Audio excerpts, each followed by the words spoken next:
Hello? Can you hear me? Yes, we can. Yes, okay, yes. All right. Okay. All right, Brother Bobby. That's it. Wonderful. We are we are back. Wow. We have a packed house, Brother Bobby. I can't tell you enough that I almost didn't get a chance. I almost didn't get a chance to get back in myself. But we are here. Everyone is excited. They are sending their love out to you. All right.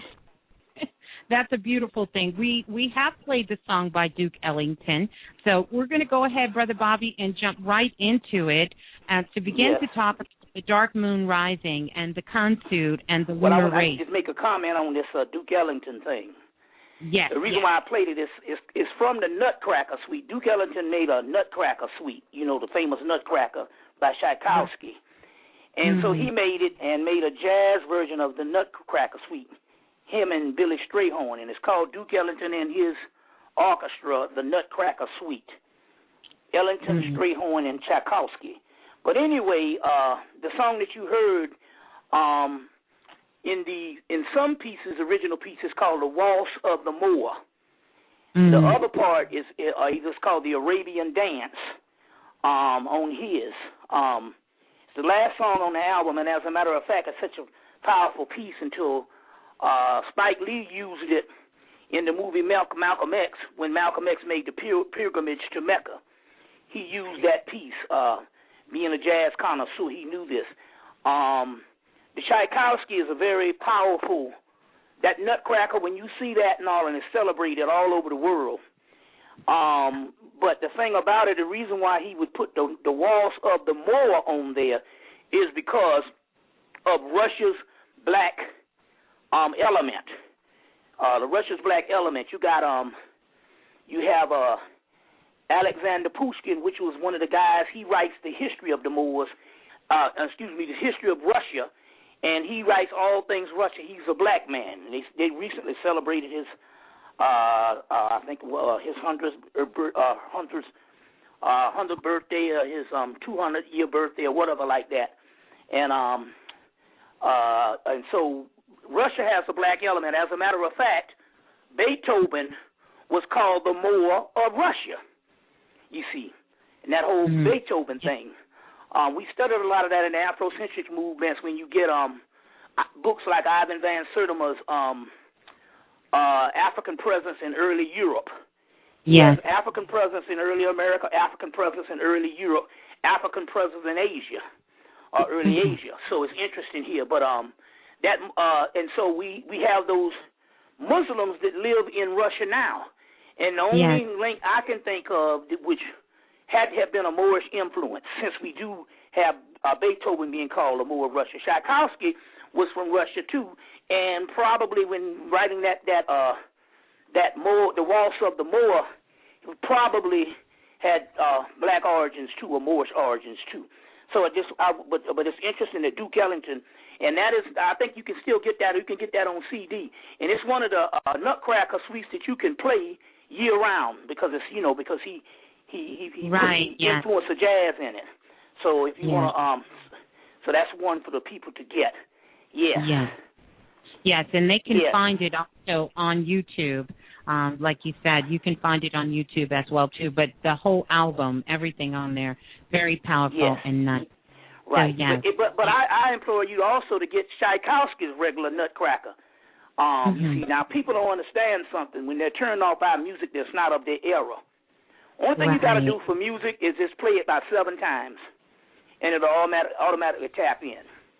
You see, automatically tap in. You see, which reminds me, because we're going to do something today on Khonsud, and I'll revisit this. But as a brother Andrew Brown called me today, and ironically told me about Fela Kuti has a song where he's chanting Khonsud.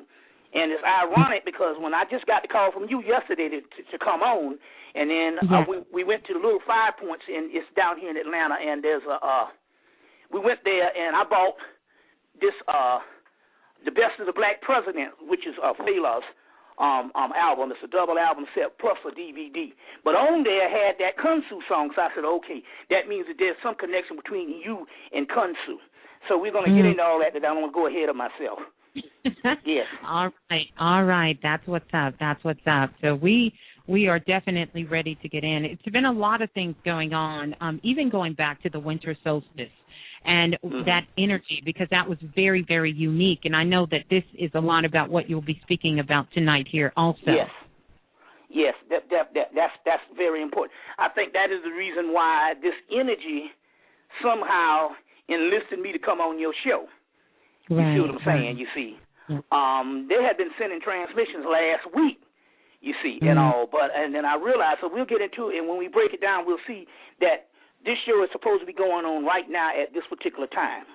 You see what I'm saying? So, but I want to also reiterate several things that's happening. They knew it was going to be a powerful winter solstice, so what they did is they blanketed America with snow. And see, now what it is, now what they do is they just go up with the chemtrails, and they drop the chemtrails, and they design the snow. They don't have to do the HARP program. They can do this, And so the rest of the country that didn't have snow, they had mudslides and floods. But even part of Northern California had snow. That is for a reason. That is for a reason. You see, and so this whole winter was designed to be a certain way, because on the flip side, if we talk about something spiritual, something that is going on with this eclipse, might I add, it was what, how many years they said it was? I think it was about 400 years or so. About close to 400 years, and right when this eclipse last occurred, we had just come into slavery, a little over 15, 20 years. So we were at the early stages of slavery. You see, because you're talking about the first in the late 1500s, and then your 1600s was the crux of when it really started developing into the slave trade. And they got their bearings on it and the market and all of this type of thing. So it's just very interesting how the last time it occurred, we were going on lockdown, and now, and as we will make the case tonight, that this one has something to do with the evolution. Not just for black people, but the whole planet. But black people are one of the focal points of this. It's very interesting here.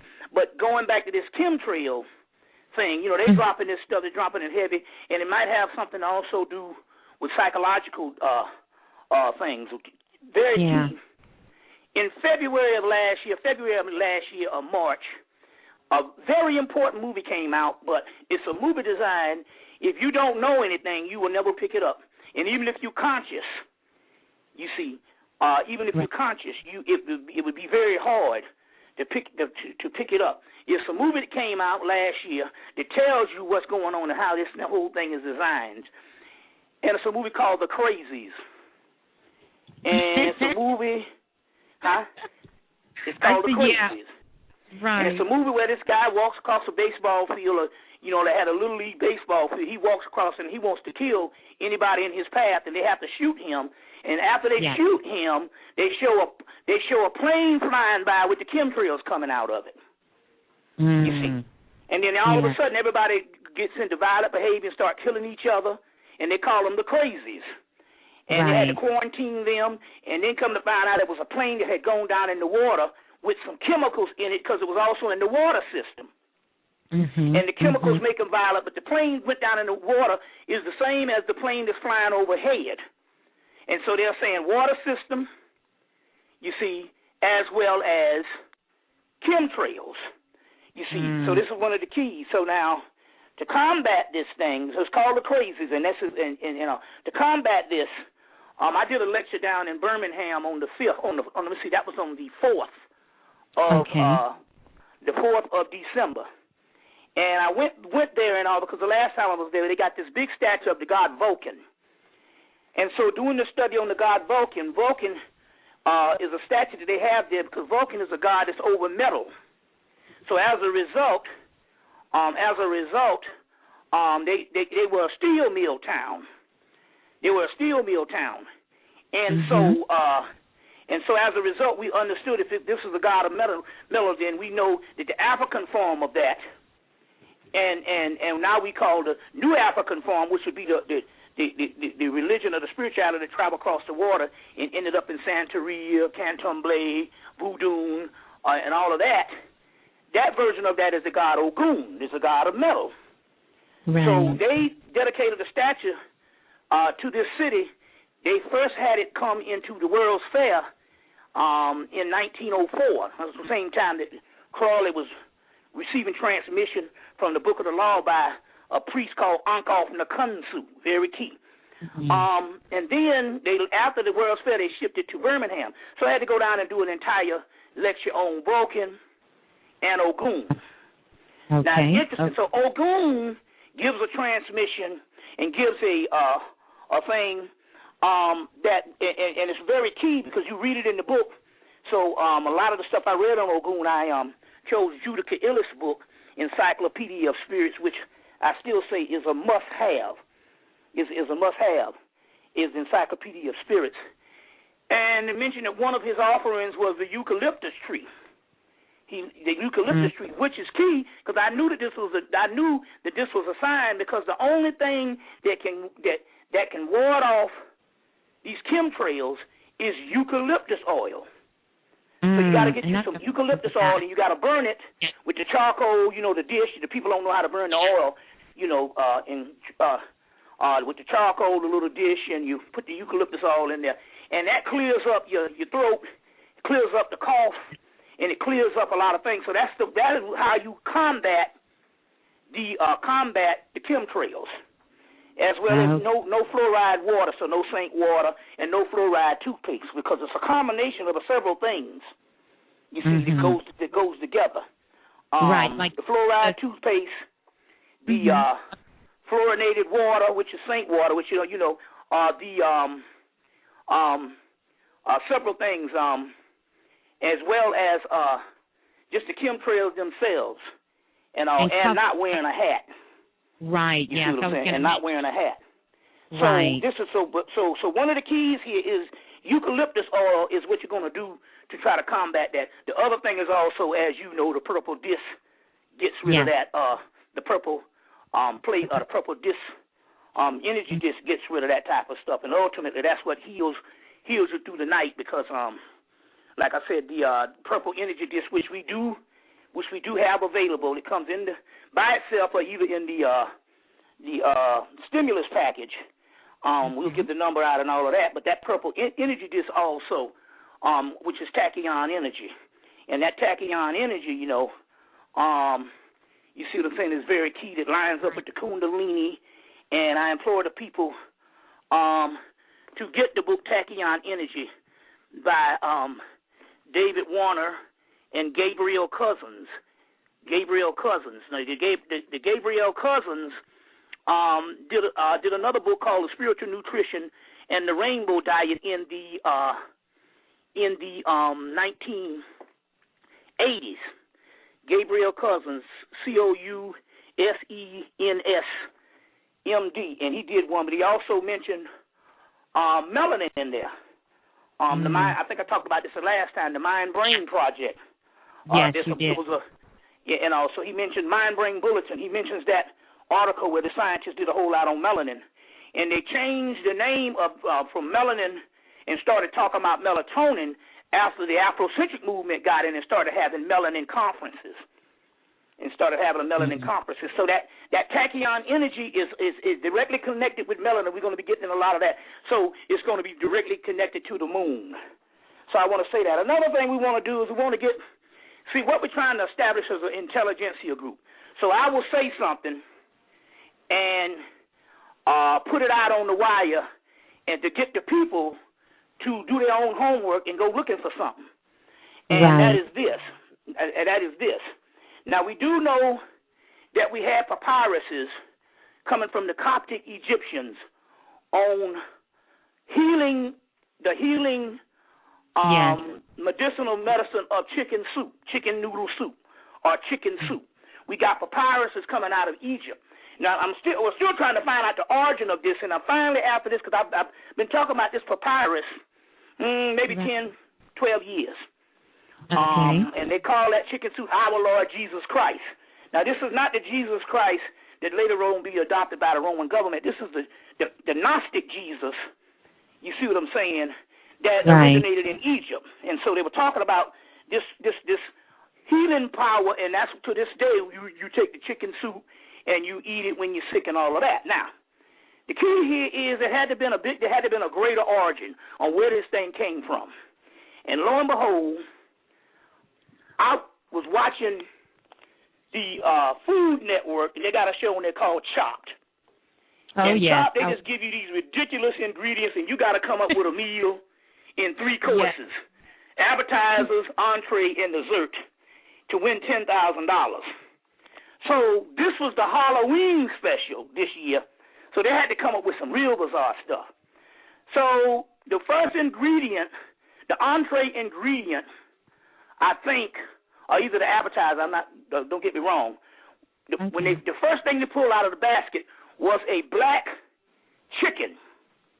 A black chicken. Now, the first thing I said was, oh, they done came and went in there and they got crazy with the Halloween. I thought they just took a chicken and dyed it. I thought they took a chicken and dyed it.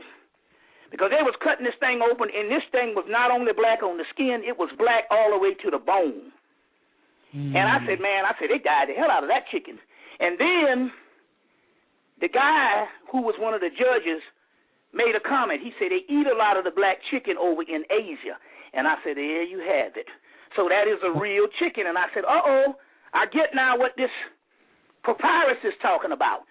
The black chicken is pure melanin, and it was a real chicken, and it probably was the origin of chickens, period. You see, just like, you in Egypt you have in Africa you have the black boar. You see what I'm saying? Is you have the black boar. You see, but the other pig is synonymous to Europe. You see what I'm saying? It's not even synonymous to North America, because they brought it over through South Carolina, the actual pig. You see, the actual pig. So it's not even indigenous to this country. But one of the keys is they was talking about a black chicken, and I said, now that's the key. We got to get the people to get on it and see if there's any type of thing like that in this country. Now, it don't look that good. I mean, it's a black chicken, but but I'm just trying to say this is how you see the origin of things, and this breaks the mystery on why I always said, well, what was the key based on this chicken? You see what I'm saying? Being venerated as a recipe in a Gnostic Coptic papyrus for health. You see, but it's got something to lead back to that black chicken. One of the keys is what it also said, that what we can do now, because most of that chicken and all that stuff now has been cloned out of existence. You see what I'm saying? It's been cloned out of existence. There's only 4 pieces or 2 wings on each chicken, but you can get a bag of buffalo wing, a 50 count. You see what I'm pointing here is, I believe they just, they might just be growing wings by themselves or cloning wings by themselves, you see. But the key, what I'm trying to say here is these chickens that we eat now have to be cloned out of existence. And I don't know, but just about every person, they might not sell beef, but everybody sells chicken. So the key I'm trying to say here is, if you're going to eat something, and what was given to me, one that has more of the melanin in it, if you want to eat some medicinal stuff, is Cornish hens. It's Cornish hens.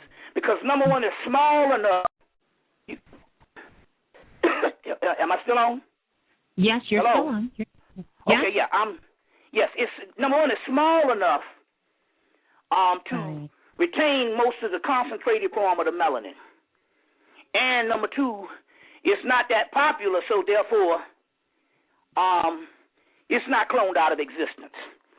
So start experimenting with the Cornish hens until we can see somebody out there in the cyber world to come up with a aspect of this black chicken. I'll try anything once. You see what I'm saying? Anything once. You see, so but we also know we explained that duck is another one that's real medicinal, because the simple fact duck is very oily, and the oil, you see what I'm saying, has something to do with containing the melanin in the blood system that never stops moving. That is why we, and I talked about this on some of the tapes, that's why we see offerings of duck or pheasant to Osiris as he's sitting on the throne. So, you know, I know about the vegetarian, but I feel if it's good enough for Osiris, it's good enough for me. You see what I'm saying? So the duck, you see, and another thing that we talked about also, about if you need that oil, we talked about this before, was the hemp seed oil. Yes. The hemp seed oil. You know, and it's green like Osiris. Also, also the black seed oil. Now, they found that in King Tut's tomb. You see, so we just going over some things that you can empower yourself with. You can empower yourself with. You see, to get the motors running and to preserve whatever little bit of health you got. A little bit of health you have. You know, so yeah. So we want to deal with that. Right. Yeah. I know. So I know. Go ahead. I was going to say, later on we're going to be taking some questions. I just want to kind of let everybody know that and give out the number again, and then also give out your information. So the number for the remix, everyone, to call, 646-652-2711, is the number to call for the remix.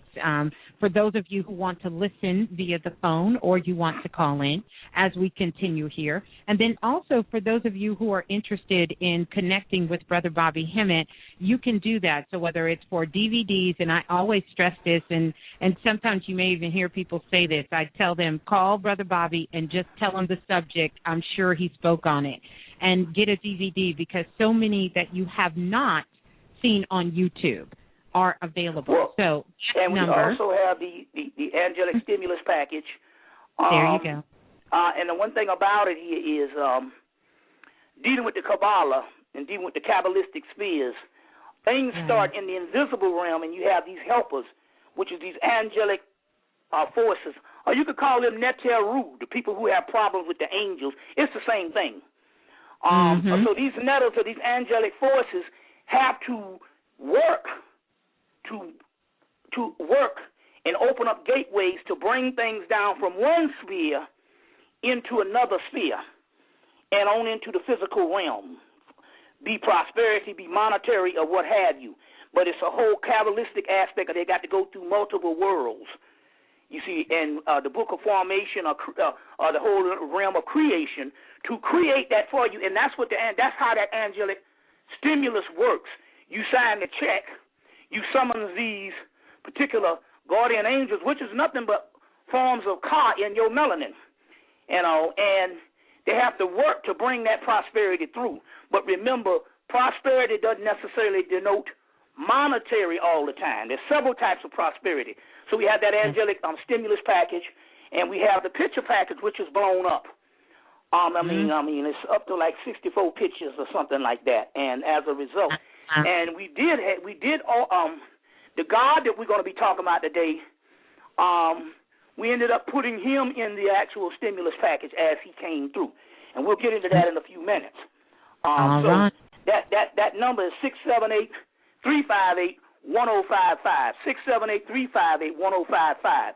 So we say that that's very important because I've never really been about finances and selling a lot of things over the years.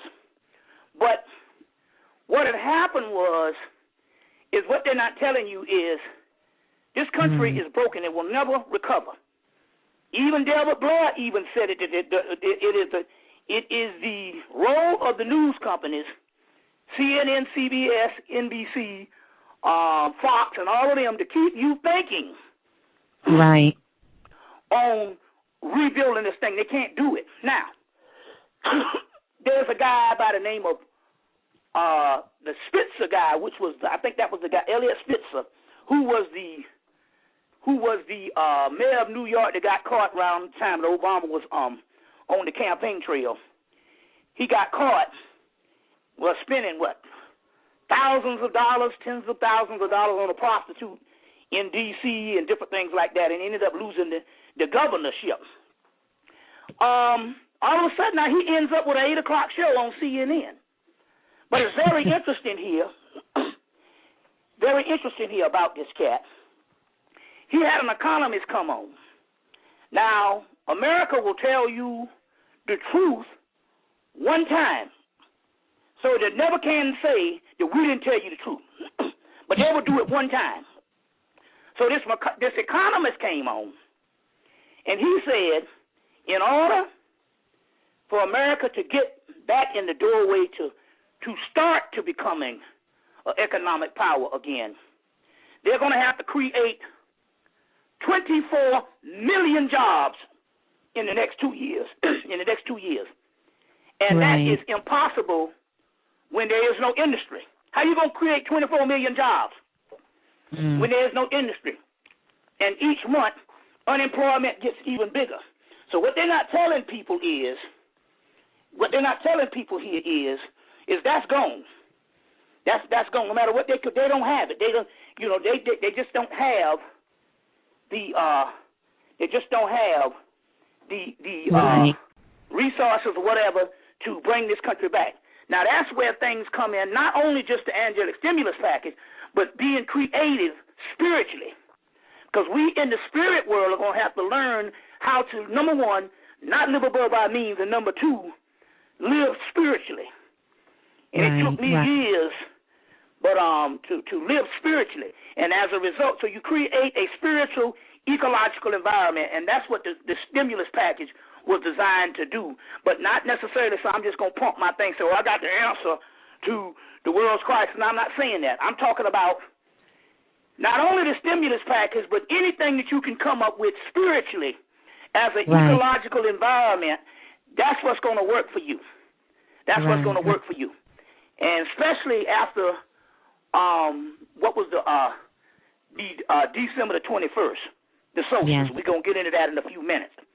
But I want to make a couple other points before we get into that types of things. All right. Couple of things happened to the last time I was on was Friday, the 29th of October. Wasn't that it? I believe it was. Yeah, I think it was that Friday before Halloween. It was the last time I was on. Now, we did a whole celebration to Baron Samedi and Bridget and the whole thing in relationship to All Souls Day and all this, and in relationship to Halloween and all of that. Well, a certain thing happened at Halloween that is one of the reasons why when I hung up the phone with you, he called me back and said, go back and try to get a blog talk on this Halloween thing based on the Baron Samedi thing and what's getting ready to happen and the whole thing that happened in Haiti and the All Souls Day, and they did celebrate that. So on Halloween night, we had about 100 dogs started barking. Now there's not even 100 dogs. There's not even 15 dogs in the neighborhood, but it was 100 dogs started barking. You see what I'm saying? Just barking, going crazy. Now, those were called the hounds of hell, or the Anubis realm. And that whole that realm, the hounds of hell, is a whole chapter in Robert Temple's book, The Serious Mystery, on the hounds of hell. You can see the hounds of hell in their vicious form on the show Supernatural. They'll show up every now and then. So these dogs came from another dimension, and they were barking. And they barked, and then the next day, they disappeared. We didn't hear it anymore. Never heard it again. But we heard and continue to hear, and this is where the mystery is broken. We heard and continue to hear one hound dog that was not in the neighborhood before that night that all the other people started barking. We never heard this dog before. But this dog was left behind, and this is indicating that whatever that gateway, that hounds of hell gateway that was open, never closed. And the one dog is there to indicate these things. You see what I'm saying? Then you can understand why you could get blanketed all over the East Coast. You see what I'm saying? With this whole thing with this snow and stuff. And then you could also It might be a ritual when Barack Obama made the announcement that they should give Mike Vick. Yes. For the dog, you see, now they all up in arms and stuff. You see what I'm saying? Yes. One of the senators said he should have got the death penalty for killing dogs. Well, you know what it is. They feel more about their dogs than they do these Negroes. But anyway. True. That's true. But it's very interesting. But it indicated a gateway. And right after that, we started missing time, missing day. Where did the day go? Where did it go? I'm not talking about like we looked up and it was 1 hour and the next thing it was late. No, we missed a whole day, thinking it's Wednesday when it's Thursday. So we talk about these dimensions that are open and never close. You see what I'm saying? So it's very interesting stuff on how certain things is going on. Now, we do remember now that the UN came out against UFOs. The UN in October. And then Stephen Hawking came out and said that the UFOs might be hostile. Mm-hmm. Now, both on Supernatural and on True Blood, the two shows, they indicated that the UFOs was the fairy realm, which is called the Fae. That realm, and they indicated that, and so, which goes back to when we get on into this particular lecture, we will make that connection on what they're talking about and what is this UFO thing and how this thing is related to this particular solstice and stuff that's going on. You see, so we're gonna have to give a big shout out to Sister Tina Marie for making the transition. And it's interesting here because, Michael Jackson made the 25th, James Brown the 25th, Eartha Kitt the next year the 25th, and she did it on the 26th. But come to find out, her daughter had a birthday party, and she gave the daughter, I think he had just turned 18,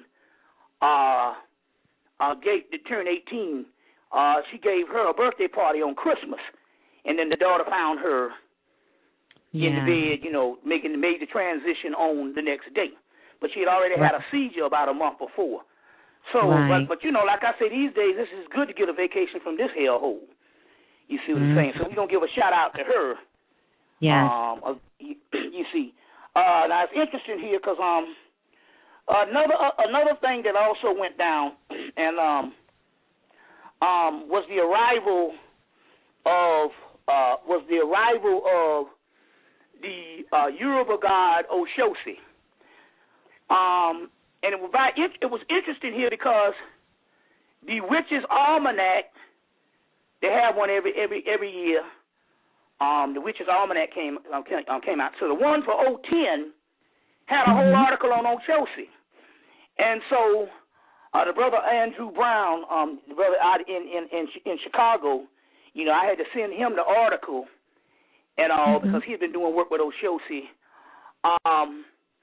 And very interesting things. And so during the time of when I was going to Alabama, I read some information on Oshosi coming from a book by the name of The Way of the Orishas.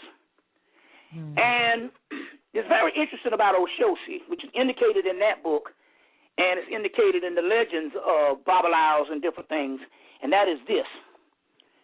And this is going to turn into a major deity. Now, Oshosi is the god of the hunt. He's a hunter. So he would be represented with the bow and arrow. They also connected him to a Sagittarian deity. They also connected him to Rama. Rama who is the god with the bow and arrow, whose partner is Hanuman, who builds a bridge to the other world to rescue Lakshmi, who was stolen by a demon. And the monkey god and his fellow monkeys build a bridge to the other realm. And that bridge also is connected to DNA. Your DNA building itself to another realm to receive the goddess Lakshmi, which is forms of Isis. And well, the goddess Lakshmi, her name is Sita, though. Vishnu incarnates several incarnations, and Lakshmi incarnates with him.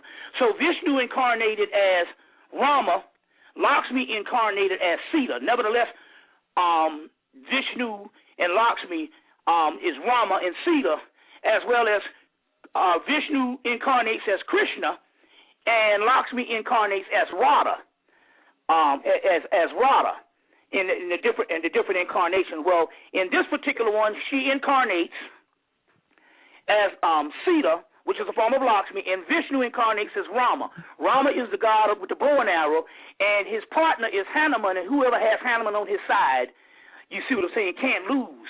And Hanuman then proceeds to build a bridge into the realm of the demons, or the Damians, to retrieve Sita, who was stolen from Rama. And so that bridge is also DNA. It also has something to do with DNA. The monkey is the primate, and is the ape of Thoth, or Tahuti, which is talking about melanin, magic, alchemy. Alchemy. The demons of the Damianic force is the dark substance of untapped melanin. You see, so all this stuff is alchemical story. Nevertheless, the Yoruba or West African version of that arrow-wielding hunter is Oshosi.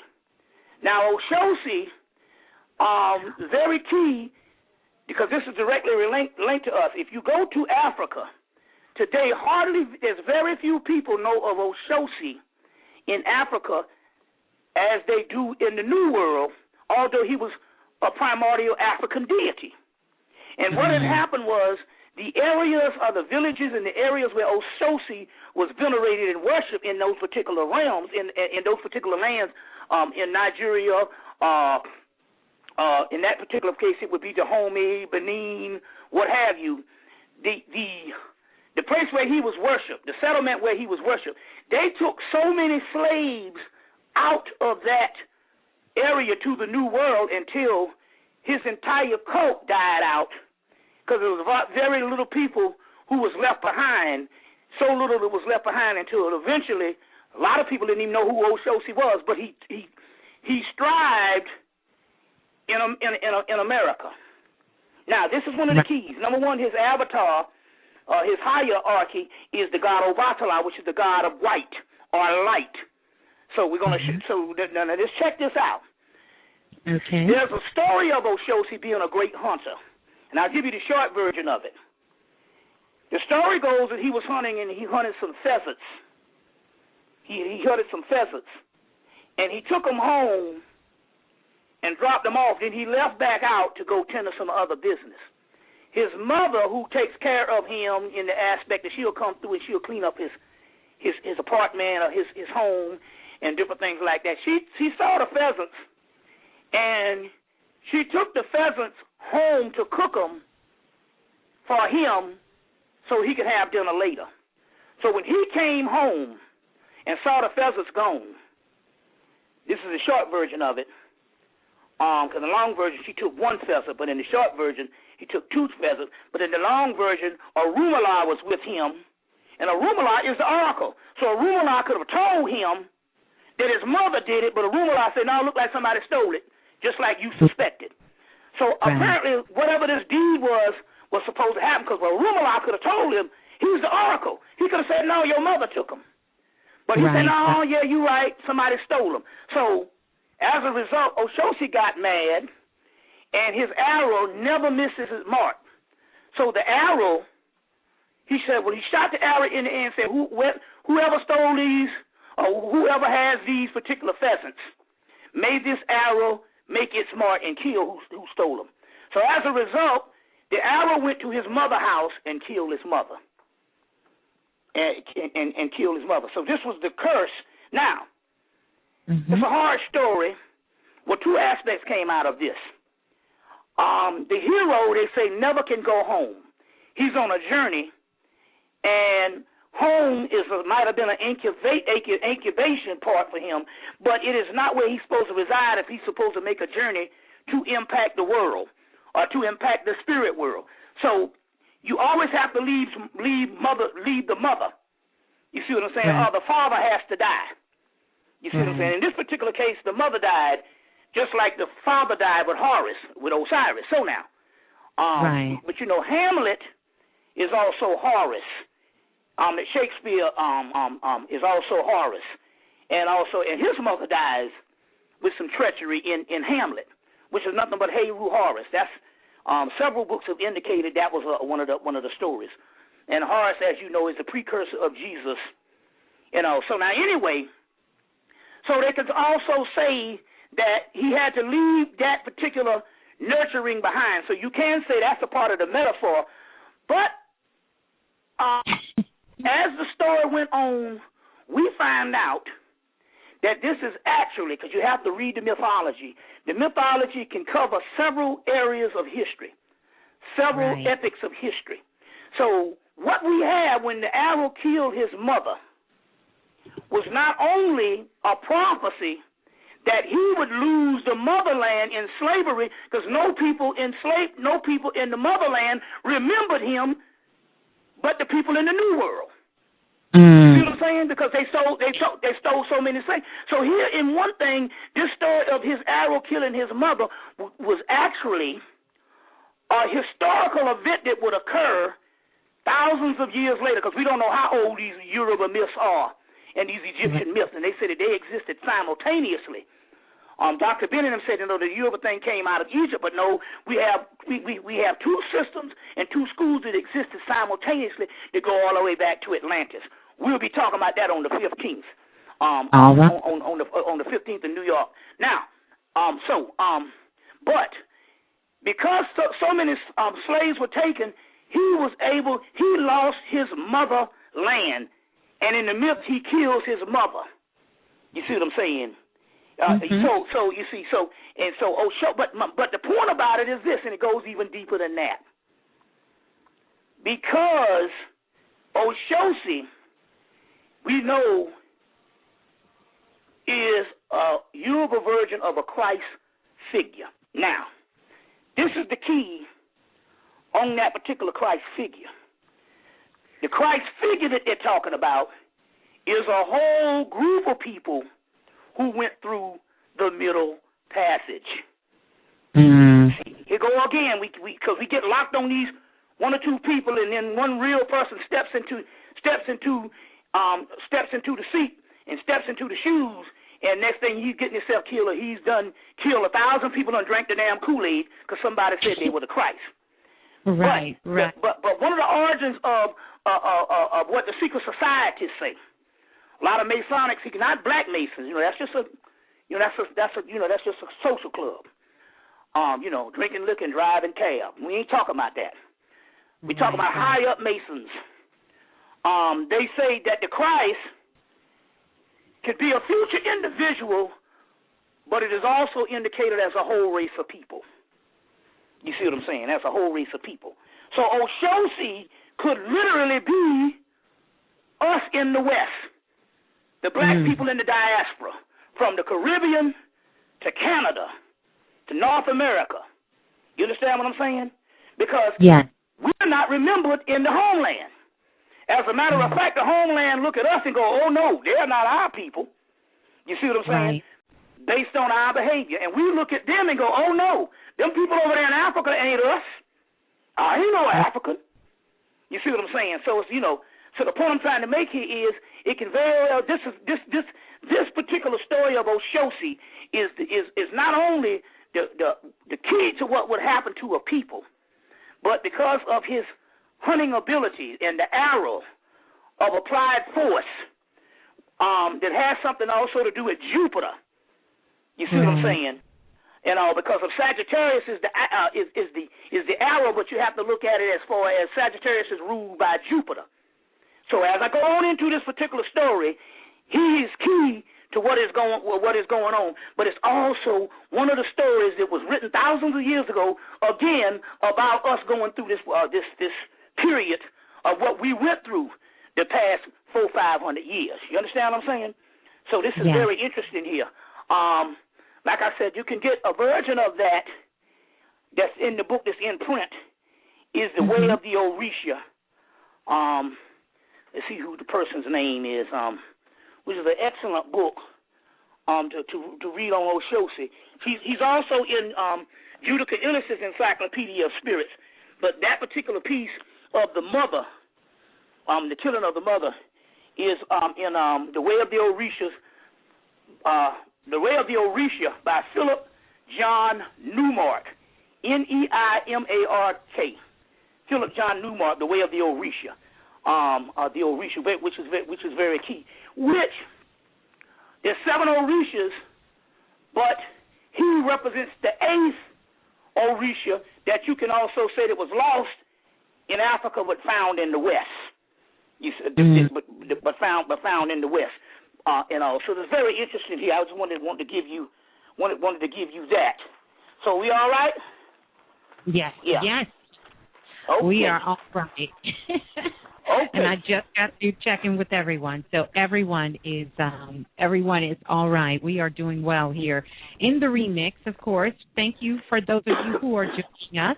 We have Brother Bobby Hemmitt on the line with us tonight, and as we continue our discussion here, let's see, we have plenty of time. We're still looking really good on time here in the remix. Yes. Now, well, I'm gonna give a shout out to my queen, or the goddess Linda. Yes. You know, for New Year's, for New Year's, I was able to escape her wrath and live another year. You see, beautiful, beautiful. I was able to, walk light but carry a big stick. But I just don't seem to have a damn stick. You see, so we're gonna do that, and I want to warn you that at 12 o'clock, there's a tradition down here that a lot of people up north are not allowed to do, because you're not allowed to have guns. But we down in the middle of the South.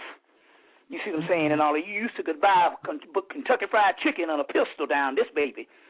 But anyway, what they do is, and I want to warn you because you might hear it, at 12 o'clock, you're going to hear about all the artillery you can stand going off. Oh, yes. Yes. They've already started shooting around 7 o'clock already, but they're waiting for 12 because they have to say they conserve their bullets for the grand finale. So these niggas down here light it up. And as a matter of fact, I was getting some.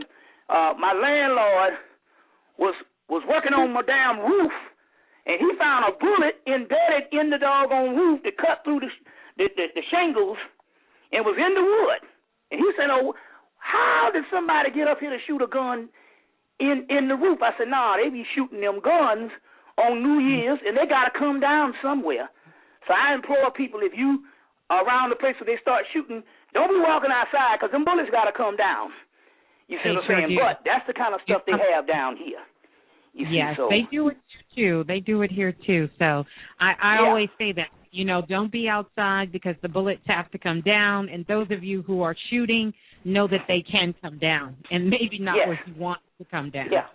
Yeah. And I was, she had to bring the eucalyptus all in here so I can keep on going before the damn mucus take my ass. But anyway, those chemtrails, you see, that whole thing. Now, what we're going to go into now, then you want to answer a question right quick before we go into this? Yeah, before we get ready to get into the question, I do want to talk about this a little bit, if you can maybe talk about this. I'm trying to think of some of the questions. So many people are sending me questions that they want to know. But if you can speak on sort of the time that we're in, and I know that's a lot of what we're talking about this, but is there something particular? We talked about what we can do to sort of kind of begin to cover ourselves up, to protect ourselves in that sense. But ritualistic, I guess, if that be the word, to say internally, what are some of the things that really the focus should be coming into 2011? Well, number one,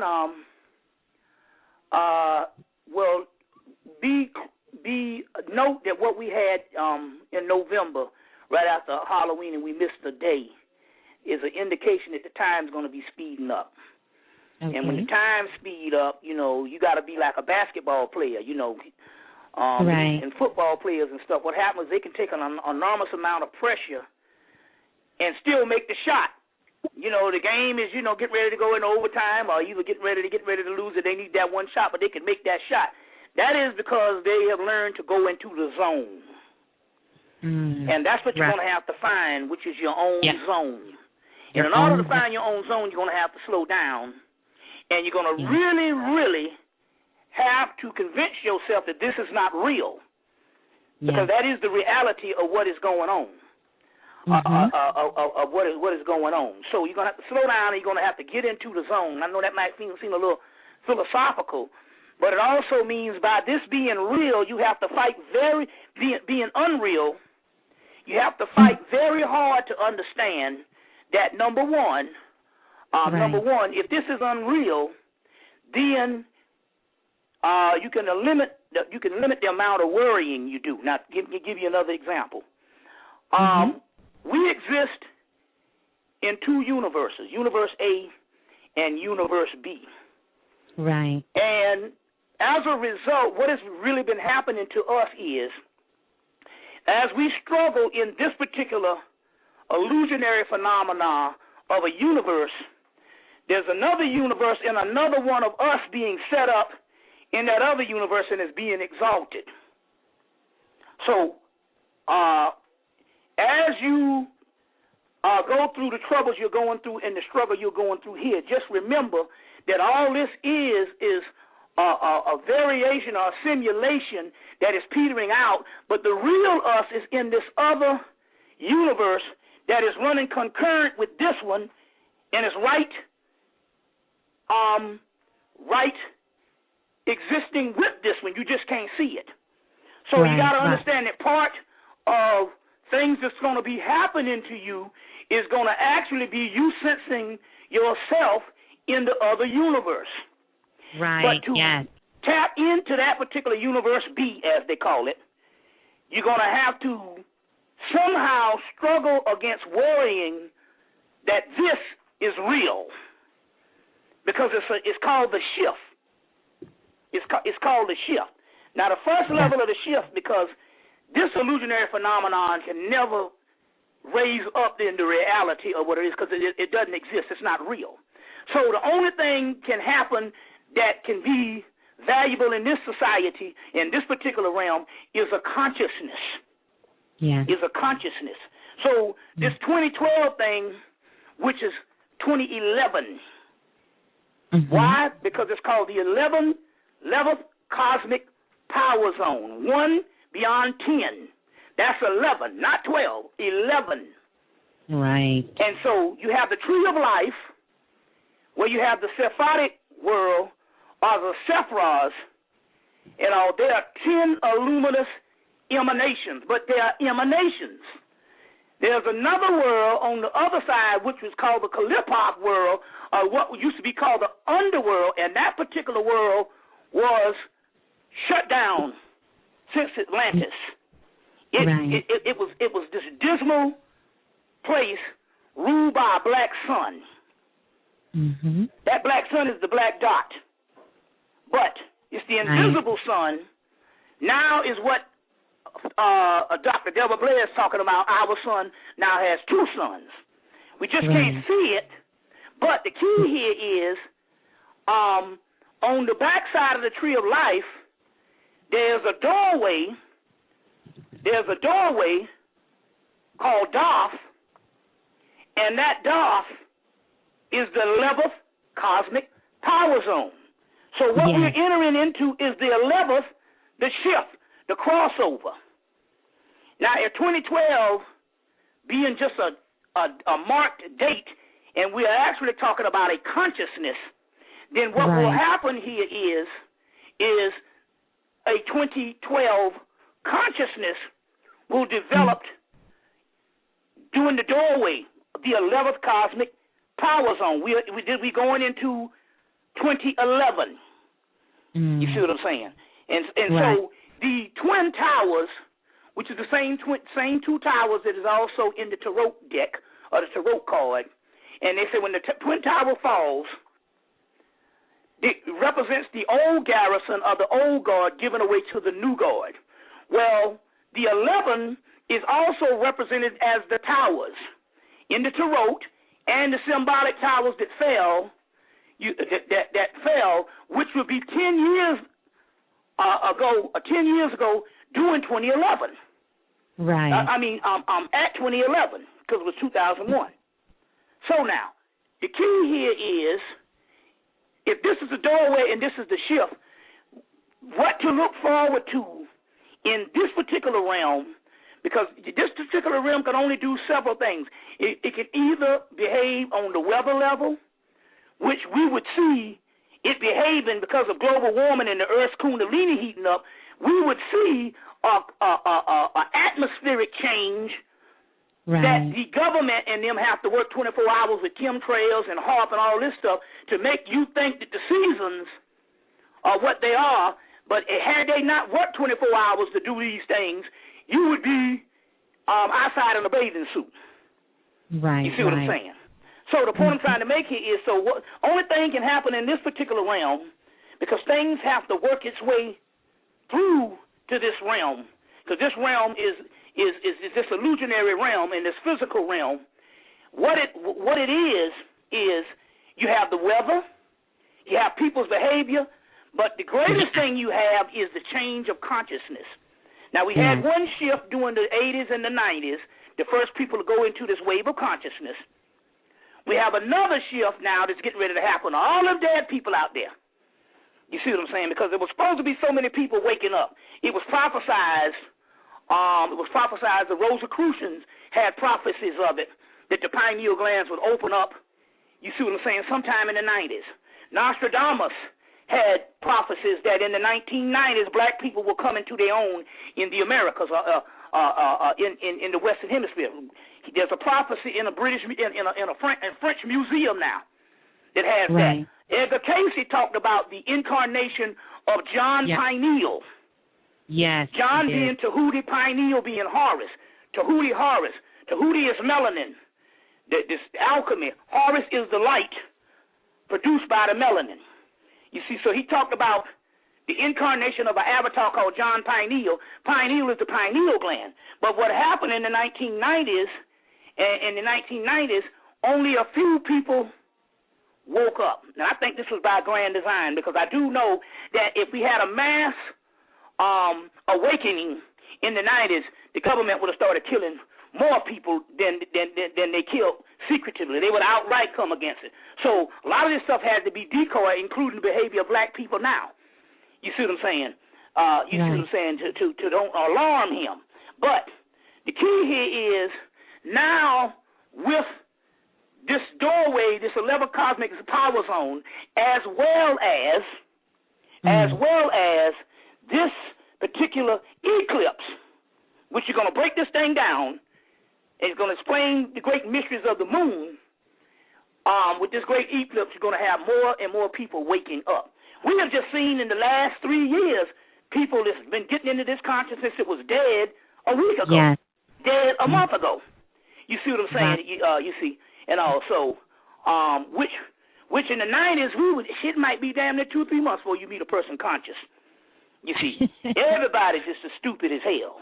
You see, so now this stuff is a mass awakening. We're going to get into that particular thing. So, any other questions?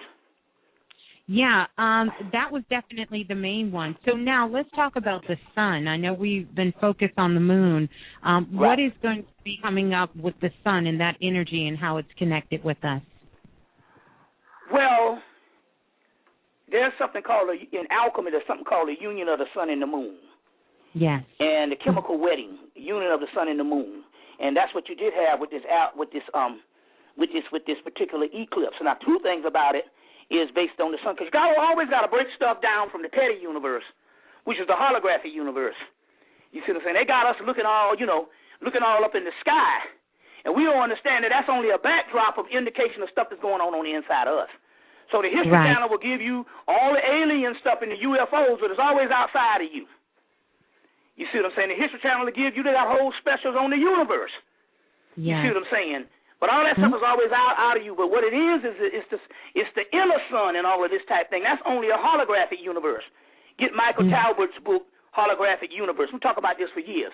So we always, in the metaphysical world, indicate what's going on the inside of us, because that's the only damn thing we can do something about. You see what I'm saying? Do something about. So in that particular aspect, you got the sun and the moon. You're also talking about a sacred marriage, a sacred union of two energies. And those two energies is male and female energies uniting. Yeah. You see, uniting as one androgynous entity. You see what I'm saying? Coming back together. That's where you have the two twin serpents. You got in voodoo, you got Damballa, the great serpent, but you also have Aedo, the great two twin serpents. You see. So this is an indication when you see the staff of Tahuti, or for the people who don't know what the staff of Tahuti or the staff of Thoth, the medical association symbol, and you still have the two caduceus. You're talking about, number one, not only two forms of DNA, but two forms of the sun and the moon uniting and coming back together, because ultimately, when we fell from Atlantis, it was when they split us from an androgynous God into two parts of our half, battling to know each other again. So some of those particular things is actually going to be going down. But we're talking about here, ultimately this is going to produce the new sun, which is the sun that is permeating in the new world. The new world we're talking about here is talking about this other universe. The great indication, if you want to learn about that, is go by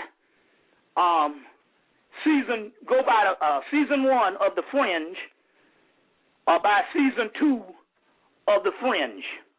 And The Fringe on season 2 started dealing with the parallel universe. This is old concepts. You could get the book Parallel Universe by Fred Allen Wolf. And so we got and they say we could even have multiple universes, but right now we got enough to deal with this one, which is at the threshold and at the doorway. You see what I'm saying? Because that's what's going to happen. So you're saying, well, when is this? It's going to be just like the old Bible said. It's going to be like a twinkling of an eye. You see what I'm saying? But the first aspect to hear that in is it's going to be a consciousness, and we already seeing it happen. People now talking about Bobby Hemmitt. And last week they was dead as hell. Yeah, so true. So my point here is, this consciousness is waking up, and so the 2012 they're talking about is a 2012 consciousness. You see, a 2012 consciousness is what we're talking about here. You see. So any other questions? So we go into this. I think we're ready. Okay. If anything, I'm sure you're definitely going to touch on it, but we can definitely go from there. Yeah. Okay. Now, this is where we are as of we're talking in the event of the solstice. Now, this solstice is an entire season that started on the 21st. I say the 22nd because it's a double, but whatever. It doesn't matter because of these numbers, you see what I'm saying, is only indicators of the season that we're in. So we do know that they had a major eclipse on the solstice, was the first time in close to 400 years, and the last time this thing occurred, we was coming into slavery, or had been in it maybe about 20 to 15 years or whatever, but we were at the first leg of this particular thing. So now, let me go into the spiritual aspect on what happened. Now, I had a birthday on November the 28th, and I turned 49. I with Barack Obama and everybody, a couple of crew and stuff. So I guess you would say when 11 starts, I will be in my 50th year, so I'll turn 50 on November the 28th, 2011. So my brother, his birthday is always 1 week after mine. I'm November 28th. His is December 5th, and he turned 48. Because I got a brother turned 49 in September. He turned 50 in September. I turned 49 in November. And the baby brother turned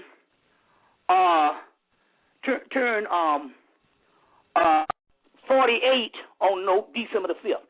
December the 5th was the day after I did the lecture in Birmingham, and we unleashed the Oshosi, we unleashed the Ogun information, and all of this type of stuff. But this is one of the keys. when I got back home, I think that Monday, I got a call from a couple that lives in Myrtle Beach, South Carolina. We call them I said I love it. I have family. Yeah. That's right. That's right. You got that origin of South Carolina. See, Myrtle Beach is only maybe 40 miles from Mullins, so and that's where I grew up. So got a call from a group from a couple from Myrtle Beach, South Carolina called we call them Paul and V.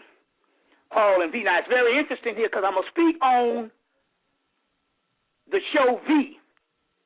Now the show V, the first season you can go get it, go to Walmart or go wherever, get the first season of V. The second season starts on the 4th of January.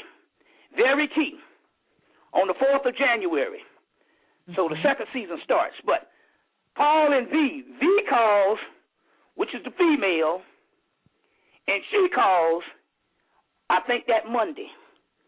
And she said, Monday or Tuesday, she said, on the 5th, I had a sister circle, she said.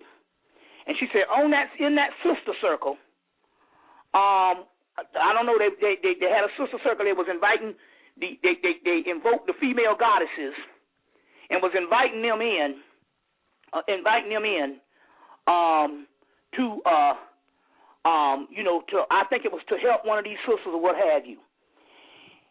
During the process, in the middle of the circle, a certain time during the gathering with her and the sisters, they got a transmission that was a group of male deities wanted to come into the circle. And so they said, okay, then let them in. And so these male deities came in. And I think she said the last one that came to come in said his name and said he was Khonsu, the god Khonsu, and that he had been trying to get back for a very long time. For a very long time. So let me explain.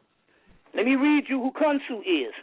So I always give out bibliography. The book I want you to get, because it's going to go deep into his mysteries. It's probably one of the best books to polarize his mysteries. The other ones give you descriptions and stuff, but to go deep into the mysteries, I want you to get a book called Shamanistic Mysteries of Egypt. Shamanistic Mysteries of Egypt, by Nikki Scully, Nicki, Scully, Scully, and Linda Starr Wolf. Yes, Linda excellent. Starr Wolf. Did you get this book? Yes, I have that. Yes, excellent book. Yes. Awakening the Healing Power of the Heart. Mm-hmm. Of the heart. Now, it's very key now because Khonsu is also an Egyptian form of Eros that you all know as Cupid. So it might be some love up in the shit that's coming down. Mm. You see what I'm saying? So let me go into some science, but that's the book that we're going to put out. Now let me read some other description from some other books on him, some shorter descriptions. Y'all all right? Oh, yes, okay. We are fine. Okay. We are good. Okay, now we got to break this thing down because he came today, and I've been dealing with moon and melanin for a couple of years, but he completed the job of breaking the complete mysteries of the moon down, and we're going to go into this. Now, Khonsu, or Kinsu, or he's also pronounced Cones, but Khonsu, Khonsu, is called the traveler or the navigator. This is something that's going to navigate you. He who crosses the sky in a boat. He is the god of the new moon. They said it was on the new moon when they did the circle. Now, he wore a skull cap, which was a round-looking skull cap, but it's silver, topped with a disc of the crescent moon. His head was shaved except for one scalp lock, or what you call the Horus lock. You see, Khonsu is also a form of the god Horus Heru, for those people who don't know who that is, that's Jesus, the lunar Jesus, for the people who don't understand. But we would say Horus. In one particular aspect, Heru, which means light. Now, his human body was swathed tightly and held, which means he was in a mummy wrapping, and held under, he held a crook and frail, so he was wrapped like a mummy. That's very key that you understand that. Under the new kingdom, Khonsu gained popularity as an exorcist and a healer. Very key we say that because this is some healing energy that's getting ready to come down. So now, let's go on. Anytime you see the mummy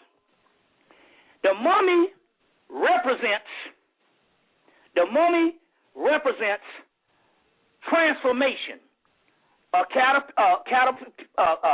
caterpillar goes into a cocoon to be transformed into a butterfly.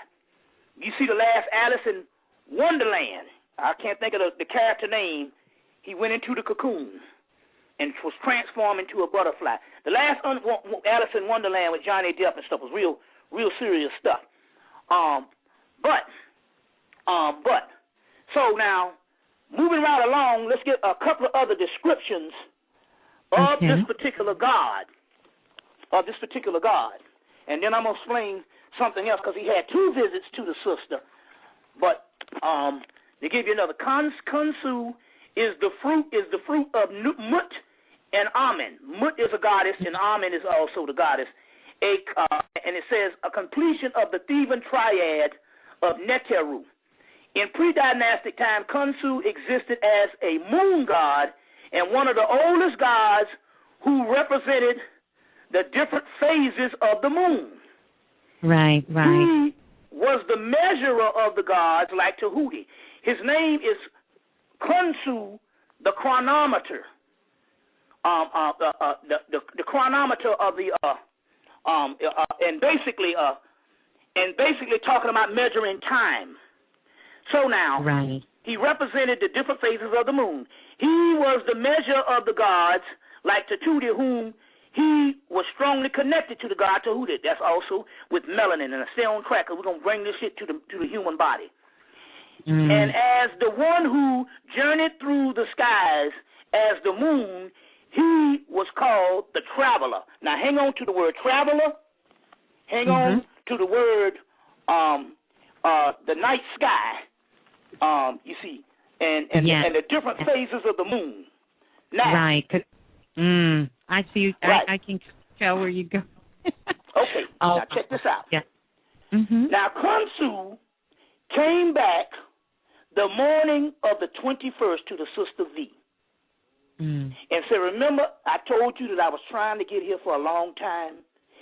He said, this eclipse was what I was talking about. Right. You see what I'm saying? Remember, that was a long time, about 400 years. Now, remember, now she told me this on the 5th, that he came and told her, I've been trying to get back here for a long time. Right. You see?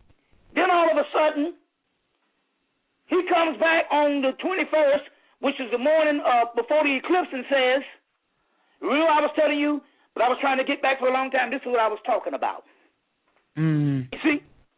That's what he said, this is, I was going to say, because it was unique, because we had the lunar eclipse, we had the full moon, and it was the winter solstice. So it was 3 things going on at one time. At 3 things going on at one time. Now, the winter solstice is also one of the celebrations in the winter solstice is the birthday of Mithra.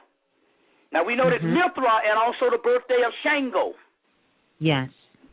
Now, we know that Mithra was born in a cave on December 25th. On December the 25th. To show you some things. This particular solstice and the 25th was also the sacred day of the Fae. Let me spell this right. Okay. Let me spell this right. You can look that up. It's called the Fae. F-A-E. Now, this summer on True Blood, old Suki gonna connect. She's already connected to the Fae. The Fae is the fairies. Now, December 25th and Christmas is also a sacred day to the fairies. Mm-hmm. Now, this is what happened. I became conscious maybe 2.5 decades ago, somewhere in the mid-'80s.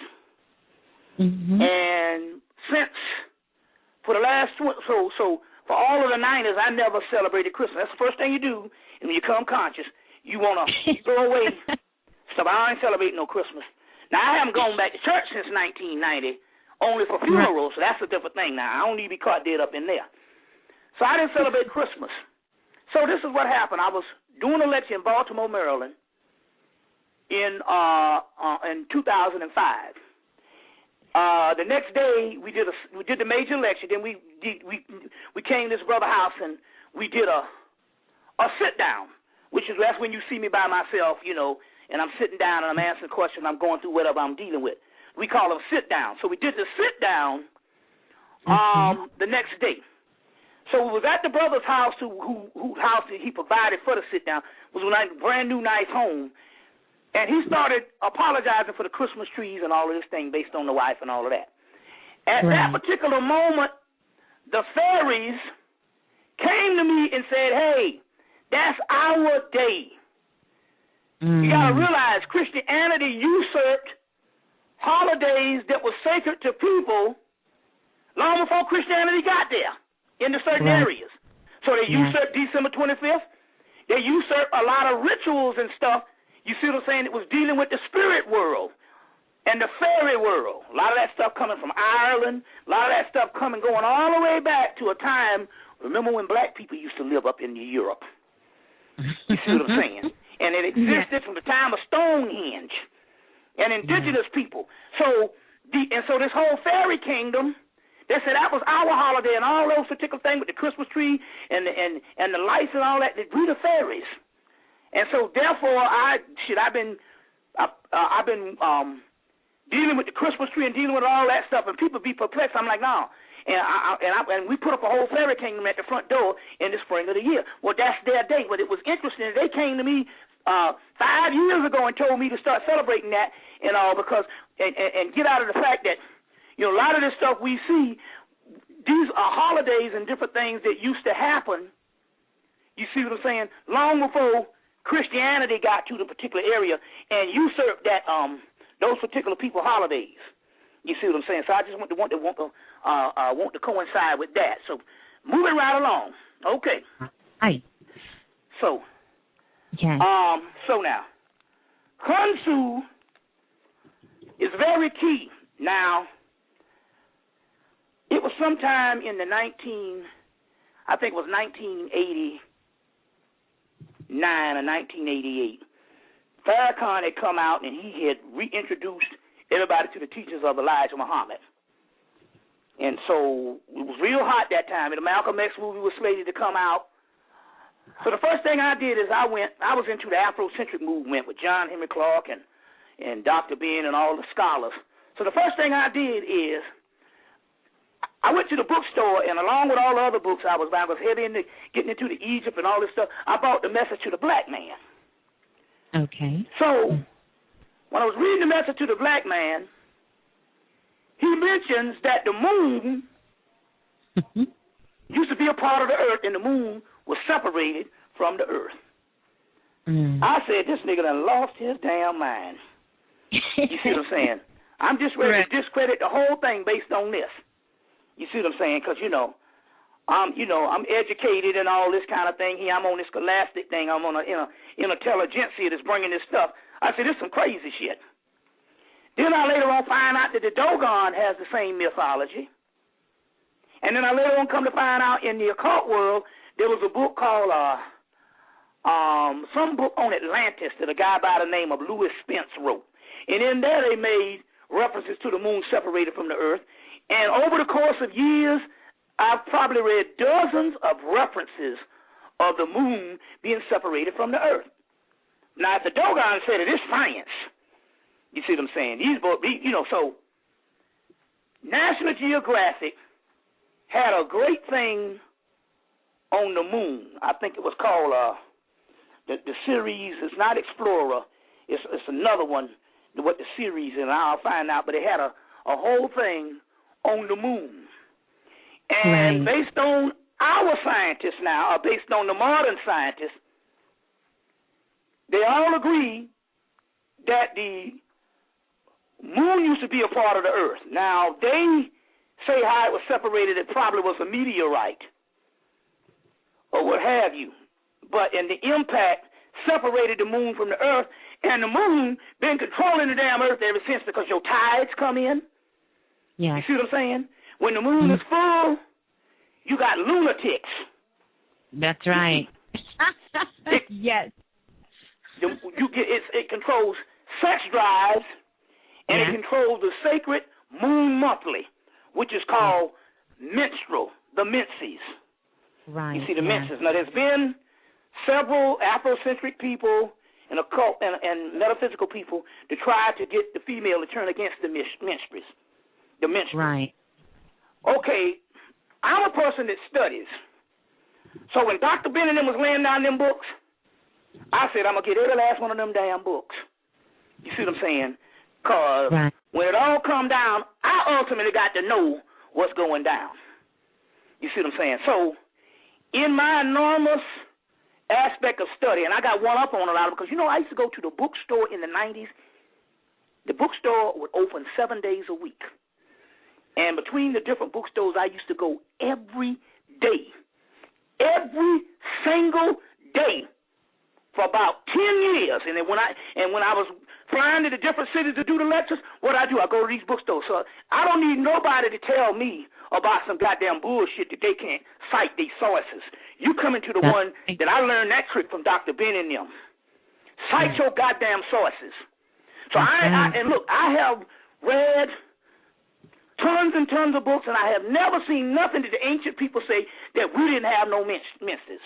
Now there's a thing to say that you might have not bled as much as you did, but everybody got a cycle. Even males have cycles. True. And not only that, even if your menstrual cycle is not, if you're going through the change of life, you still got a cycle. So the 28-day cycle of the moon is connected to the 28-day cycle of the menses. And one had to come from the other. You see what I'm saying? Since we always been here, well, hell, the moon had to come from the black woman. Now, that's right. Now, and there's several books out. There was a book called Her Blood is Gold by Laura Owen. They put it out a year, and then they took that shit off the market, dealing with the sacred menses. So the great definitive text is called The Wise Wound by Penelope Shuttle and Peter Redgrove. The Wise Wound. You see what I'm saying? So I don't let nobody put some bullshit on me that I don't have access to study. You have to come with it to goddamn shut me up. There's another good book called Dragon Time. If you don't have the author, you just need the actual name of the book. Is called Dragon Time. Very curious book. Probably out of print. Might cost you a little money, but sometimes a lot of out of print books might cost you $2. Now, in this particular book, Dragon Time, they break the mysteries of melanin and the menstrual cycle. And it goes, and you might have heard me say these in the particular lectures, that you have serotonin in the daytime, melatonin as a nighttime hormone. Right. And as a nighttime hormone. When the menstrual cycle starts coming, you have these particular hormones rushing through at the same time, which means you might be 12 o'clock in daytime and have a nighttime hormone come through, and you have a fucking mood swing. You see what I'm saying? And that's all based on melatonin, and serotonin. You see what I'm saying? Here go your thing with the sun and the moon. Serotonin is the sun. Melatonin is basically the moon. It's just that no one has connected it with the moon. You see what I'm connected it with the moon. So my point here is there's several things. They used to have a minstrel rite in Egypt called the Smen rites. S-M-E-N. So I don't need nobody telling me that this stuff that didn't happen, and everybody talking this shit about the minstrels just so happen to be male. You got to be crazy as hell. Let a motherfucker usurp your body and tell you some bullshit. You see what I'm saying? And we got the doggone text. Right. You see, we got the text. The entire the basis of the moon is based on that, which lets me go to this particular part. Let me go to this particular part. Let me read you something here. Let me read you something right here. So let's see right here. We'll go right here and put it right in your face, page 143 in the book that I just mentioned, Shamanistic Mysteries of Egypt. You see, Nikki Scully and Linda Starwolf. Let's turn to page 143. We're going to break this whole thing down. You all right? Okay. Oh, yes. 143. We are good. Okay, whereas Tahuti is bold, Tahuti is connected. That's Thoth, Tahuti. Thoth, Hermes, Iberus, Ganesha. He has several names. Elegba, God of the crossroads. Whereas Tahuti, or Thoth, is bold and bright in the function of this god, a function as a god of wisdom, moon magic. Khonsu is referred to the hidden side of the dark mysteries, the female mysteries, and especially the blood mysteries, have been misunderstood and misrepresented and misdiagnosed, even defiled throughout history. Now, I can say that, yes, it's been misrepresented as a woman being evil, but when these laws first came down that you don't supposed to do a certain thing when a woman is on her menstrual cycle, well, that shit was real because she's so powerful at that time. You see what I'm saying? She can kill you, especially if you have her cook and she get one little inkling of dissatisfaction with your ass. You can die from this power of the menses. You see what I'm saying? So they were right in this particular thing, but they weren't talking about she was evil. They just said, no, that's the dragon time. Hence the name of the book. You see what I'm saying? And what we're talking about power. You see what I'm saying? We're talking about power. But we're dealing with that particular menstrual cycle, and the god that governs the menstrual cycle is called who? Khonsu. Khonsu. You see what I'm saying? In this particular menstrual cycle. Now, let me explain something on what this is. So let's break this thing down off of the holy level, because we don't need another 100 gods to worship. We need to understand that these gods are formulas to be utilized. And the person who gains the power utilizes these deities as formulas. Well, let's see who the hell Khonsu is. We mentioned at the first part of the mentioning of Khonsu that Khonsu is called the night traveler. Traveling, the night traveler. Now, let's see here. Melanin is secreted through the pineal gland. It's called the hormone of darkness, is the night traveler. Serotonin is the day traveler. You see, so when we're talking about this thing, you see, the night traveler travels through the blood system. Travels through the blood system. You see what I'm saying? It's called the night traveler. Right. Okay, so we're talking about melanin again. The name of the moon god Khonsu means the crossover or traverse related to he who traverses the sky. In the pathway working, he will cross over boundaries to the other side. Uh-oh, now we're getting some damn well. We were just recently talking about Universe A and Universe B. We mentioned that a literal God came to the sister V and mentioned Khonsu. You see, now they're saying that not only is he a night traveler, which is melanin. Right. The traveler, melanin never stops moving.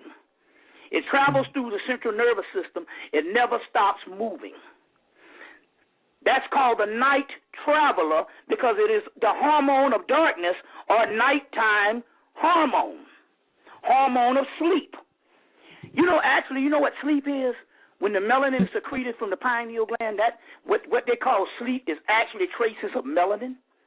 Yes. You see, it's traces of melanin. That's why the number one killer is sleep deprivation.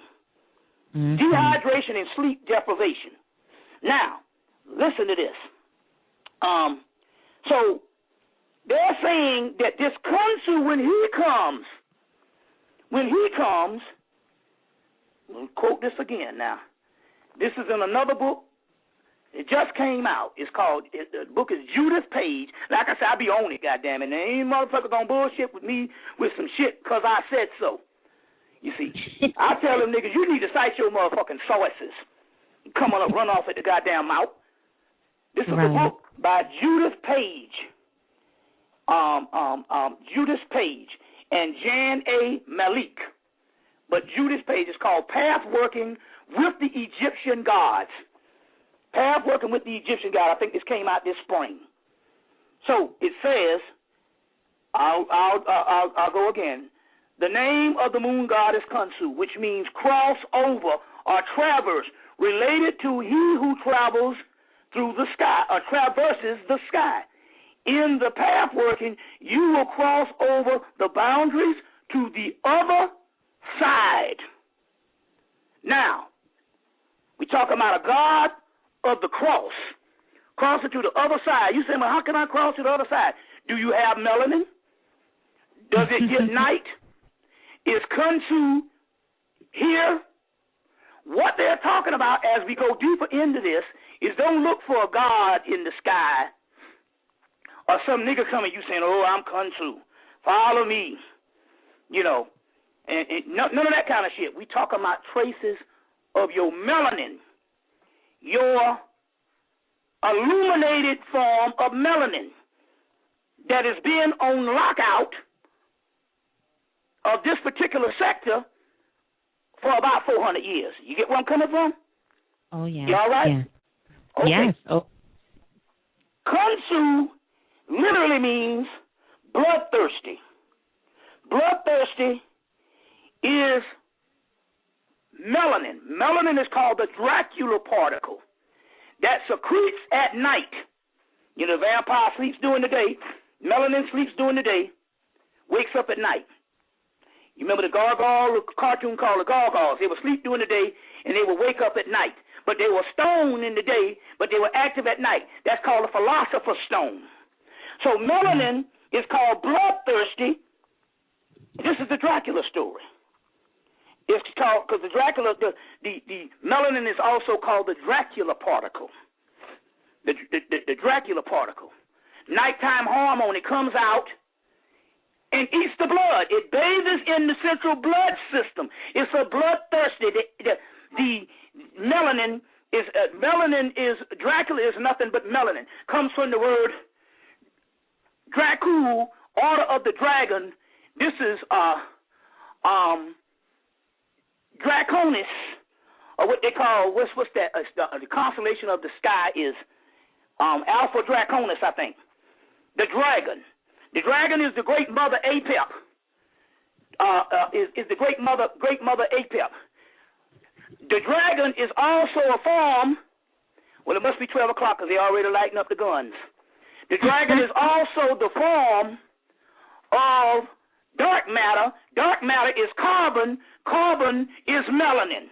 Melanin is from the house of Dracula, the Dracula particle, nighttime hormone, goes into the central blood, wakes up at night, goes through, looking in your central blood system, eating the blood or bathing in the blood, bloodthirsty, vampire lust for blood. We're talking about mythology.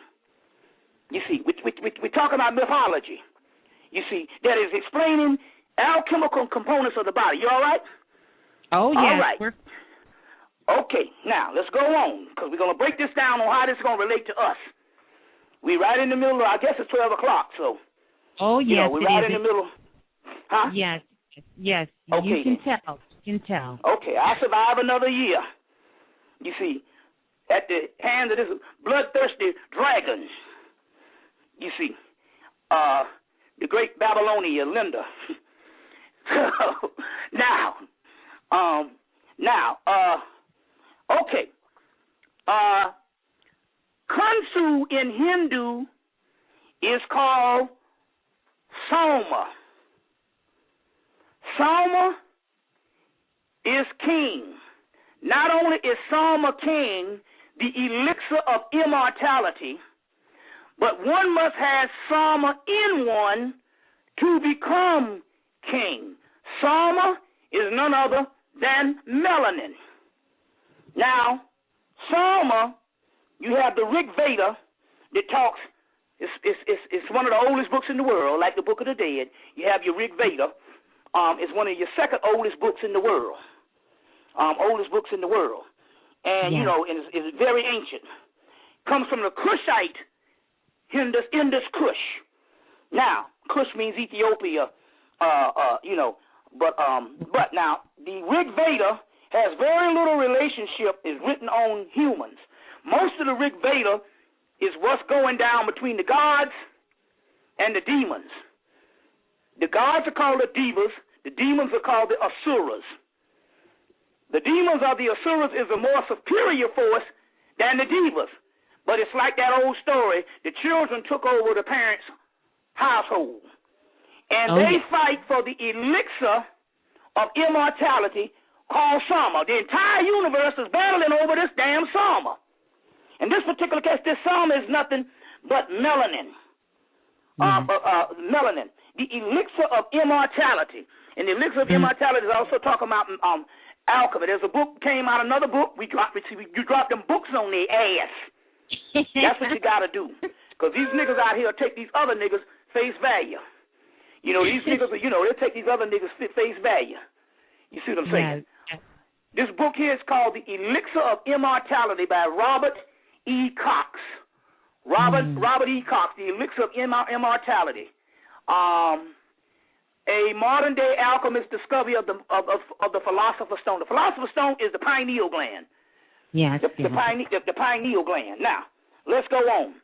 So the Rig Veda, the gods battle for the elixir of immortality, which is Soma. Well, let's see what the hell Soma is. Let's look up the word Soma, or the god Soma, in Hindu mythology. And let's see what we're dealing with here. Soma is another name for Sandra, or Chandra, the moon god, Somavera. Monday is sacred to him. Well, Monday is sacred to Legba. Now, Legba is also a god of the cross. It's the god of the trickster. But the trickster is a chameleon. It never stops misbehaving. It never stops tricking you. Melanin never stops moving. So you can take Legba as a form of melanin. Well, and his day is Monday. So, Ishu, his day is Monday. Ishu is also Ganesha. The word Ganesha is translated Gana Ishu. And they got tales of Ganesha where he is doing all kind of crazy shit to people. Tricking their ass and stuff. That's melanin. Okay. His symbol is the crescent moon, and he has very aspects to be born at the full moon. He's very auspicious, to be born at the full moon. Such a person, they're talking about anybody who's born at the full moon, such a person will have many friends and will be rich and powerful and have a fine house and good food and ride horses. And they're just talking about at this particular time when these people, the horse was venerated as a high performance machine back then.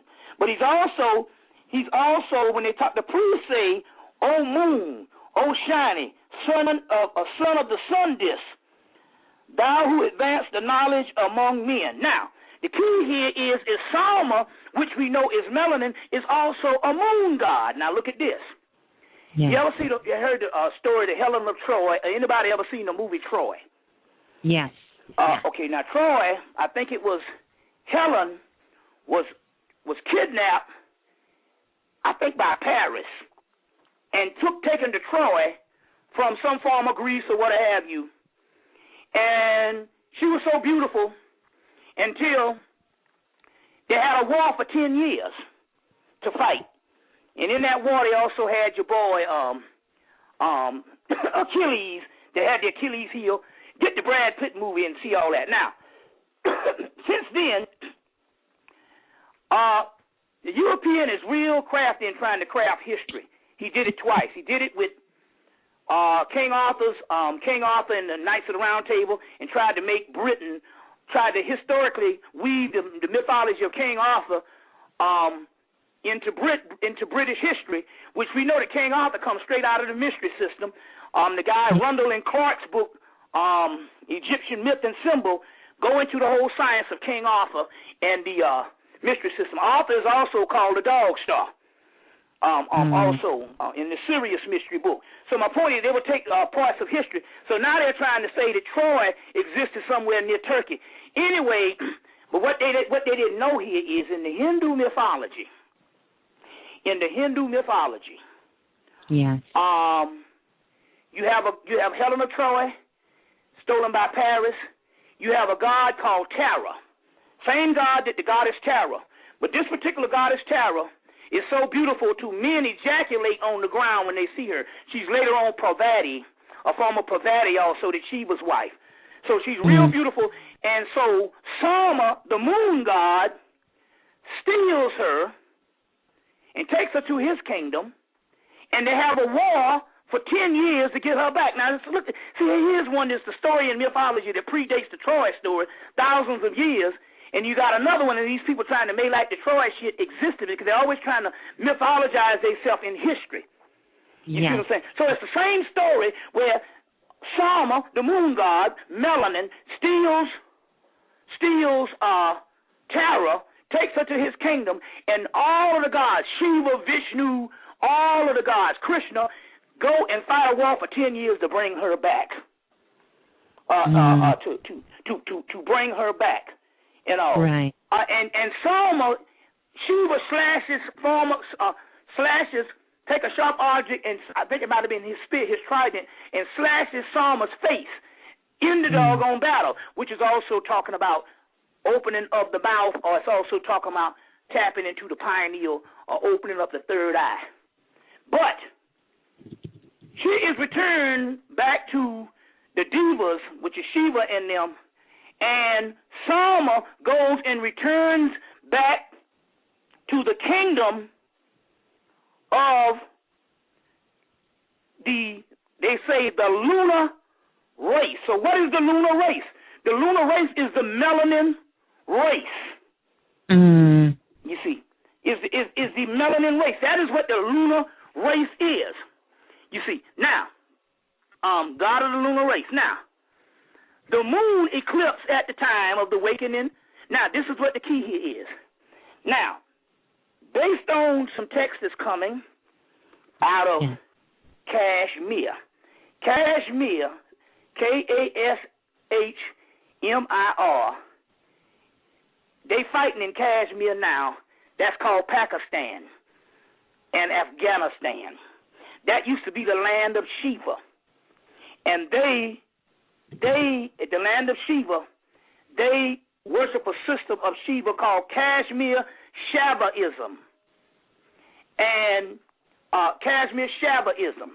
And according to them, the Shiva worshippers there, that the moon, and when we get this quoted, what this says, that the moon, now this is where we all going, right here. This is very significant. Hold on 1 minute. It says that the moon is the awakener of consciousness, based on consciousness. Now, there was phases of the moon, there was phases of us coming into consciousness. You see, there was phases of us coming into consciousness. The moon is the awakener of consciousness. Now, because of Khonsu eclipse, with this eclipse brought in, is the time of the waking of consciousness. A lot of dead people are getting ready to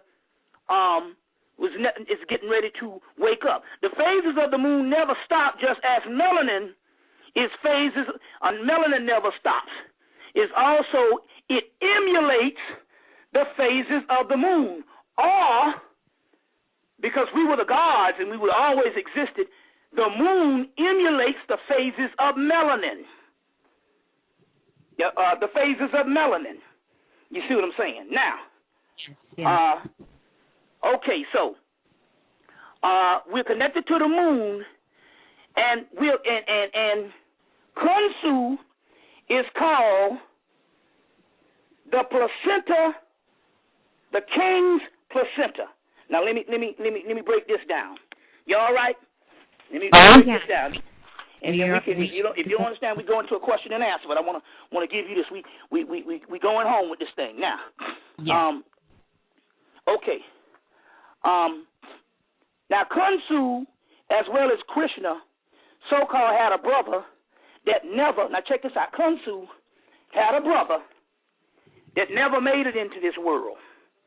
Some forms of Krishna had a brother named Balarama that was born and never made it in this world. So they're called, one is the dark twin and one is the light twin. Now, one is the light twin. Now, either never made it into the other world. Now, let me explain something. What Henry Frankfurt, one of the noted Egyptologists, said. Another aspect of Khonsu, noted by Henry Frankfurt, who translate his name as the placenta of the king. So Khonsu is the placenta of the king. They're going to explain what that is in a few minutes. As the placenta, Khonsu is the twin and is the king that dies at birth. As the placenta, he is the king's Ka. Ka, which is the dark substance, melanin. That's also your guardian angel we talked about. His power of vital force. So the king, so melanin is our placenta. It's the placenta that stayed behind as melanin on the inside of us. It is our Ka. It is our Ka. Ka is the power of vital force. The king is said to have the 14 Ka. Said to have the 14 Ka, as Frankfurt writes. Now, so here goes again. Because now Khonsu now is called the placenta of the king, the man, the woman is saying that is his Ka, and Ka is called the shadow.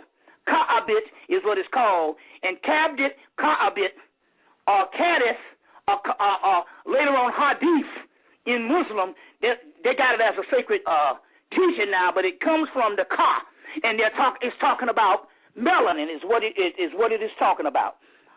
So placenta is the king's Ka.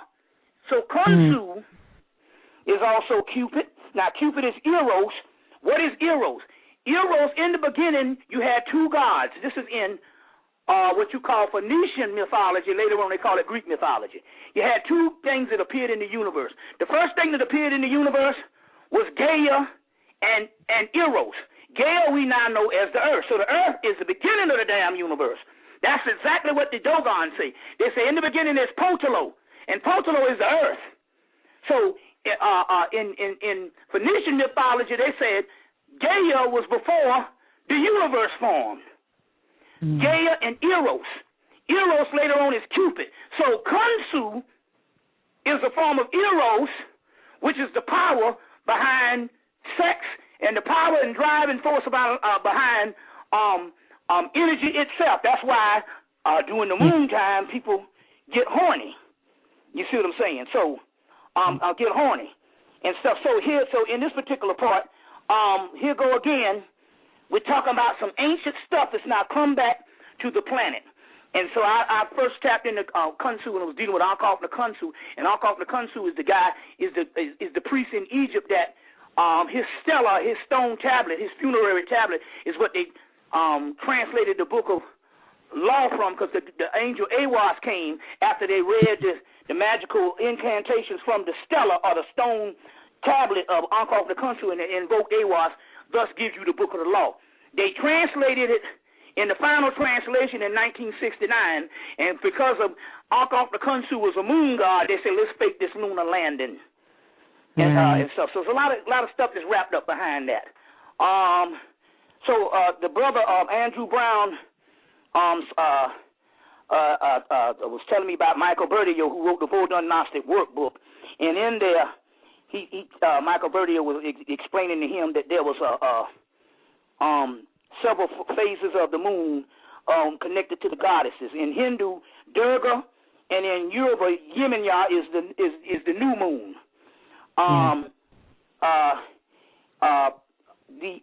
In Hindu, Parvati, and in Yoruba, Oshun is the first moon. No, is the first moon. And the first quarter. And in Hindu, Sarasvati, and in Yoruba, Oya is the full moon. And in Hindu, Lakshmi and Oshun again is the last quarter.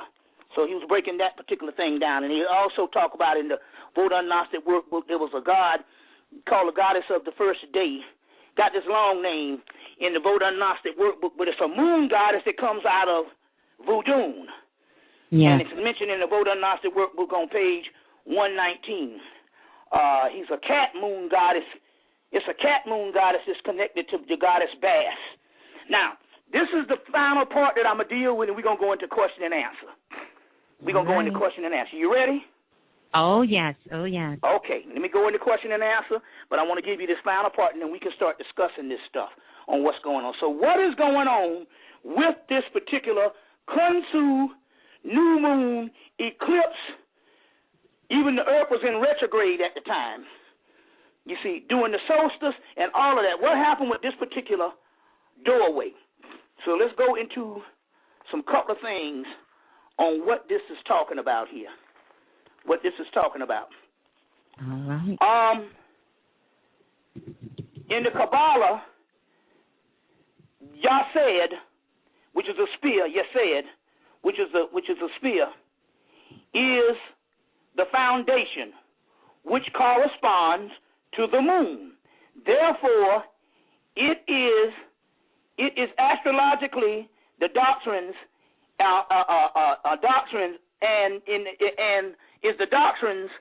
and it affects Saturn.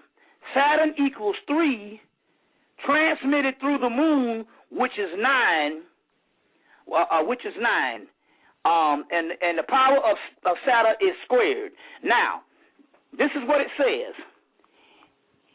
In the New Age, at some point, Jupiter, which is the arrow, which is Oshosi, this is all coming up at the same time, which is Sagittarius. Jupiter, at some point, Jupiter and Saturn will merge, combining a mildness of Jupiter and a severity of Saturn. This gave away to what is now, this will give away to what is called a new golden age. So this is what's happening. This eclipse with the moon help align Saturn and Jupiter together. Saturn is Baron Samedi, a form of Osiris. Jupiter is Oshosi, is Apollo, and the god Rama. So Saturn and Jupiter, they say when they will combine, and the mildness of Saturn and the severity of Jupiter, this will cause a golden age. But they say that Saturn is conjuncted or combined through the moon. In this particular case, what this thing has done, it has set off a new golden age. It has set up a new golden age. Now, in the book, Celestial Ship of the North, her name is, what's the woman name? Celestial Ship of the North. Her name is Straighten. Her last name is Straighten. It'll come to me. Celestial Ship of the North. This woman's book that was written somewhere in the 1940s. In her book, she said that Saturn, which is called the black planet, has something to do with the black race or the Negro races. This is what she said writing in the 1940s. She says that Saturn having something to do with the black race has to be aligned. And when it aligns, it will change the conditions of the Negro race. This is what she's saying. She's using the word Negro or what have you. It's the 1940s or the 1930s. I think it's the 1940s. She says, but there has to be a bridging period through Saturn Now, it's interesting here because Jupiter has to join with Saturn, but we mentioned in the first part of the show that Jupiter is connected to Rama, and Rama is connected to his chief Hanuman, and Hanuman is the Monkey King who has Hanuman on his side, never loses, and the Monkey King, along with his other monkeys, these particular, build a bridge to the kingdom of this demon to save Lakshmi or Sita. Now, the demon has to be a form of Saturn. The demon is always associated with black. Saturn is also the black planet. The demon is the severity form of chastisement. It's what whips you into shape. Saturn is what that is. The book, The New Look at the Old Devil. Saturn, The New Look at the Old Devil, an astrological book, and they deal with that whole thing. It's called Saturn, A New Look at the Old Devil. It was put out by Samuel Weiser. They used to be in print in the 90s. Now, here goes again. This bridge that happened. Now, it's interesting here because Hanuman is also connected to Tahuti. Tahuti is connected to Khonsu, so Hanuman is the Monkey King, but also connected to the moon. So the moon bridges both Saturn to Jupiter, but both Saturn and Jupiter has to align to give a new condition to black people. Now, this condition first starts with the consciousness of black people. You see, with the consciousness of black people. And that's what's happening. You see what I'm saying? So what's the first aspect of this now, when a person conscious change, their world around them start to change. It starts moving the world around them. It moves the atmosphere. It moves the weather. So the more people is going, and because of this particular conjunction of what went down with the eclipse, and Khonsu being the night traveler, melanin, you see, and this bridger, this thing all comes together as a new condition, what to look forward to, but it first starts with the consciousness. So with that in mind, we can go to a question and answer. Yes. Now remember, people, you want to get that stimulus package so the angels can work through to this realm to give you prosperity. You want to get the purple disc. You want to get the picture package, which we got a picture of Khonsu up in there. You see what I'm saying? Of Khonsu up in there, we got a picture. Yeah. He's called Khonsu the chronographer. And the chronographer is talking about chronology, but chronographer is not only, it's also talking about time. You see, so all of this stuff comes together. So let's go into a question and answer. All right. We're going to get right to that. Okay. All right, we're going to get ready to take some question and answers here with Brother Bobby Hemmitt. The number to call is 646-652-2711, and press 1 when you get on the phone line if you have a question for Brother Bobby Hemmitt. So there you go. Okay, we're going to go ahead and take some calls. I do want to say, Brother Bobby, because I know on the East Coast and other parts of the country and the world, it is already the energy of 2011. So happy 2011. Yeah. Everyone out there, we know the new year already started with the winter solstice, but 2011. So let's go straight to the phone lines. Calling in, it looks like, from area code 616. You are live in the remix. Please tell us who you are and where you're calling from. Greetings to one and all. And greetings to you, Miss Blue. You don't know Greetings. who. Bless up, my brother. You don't know who too, Bobby.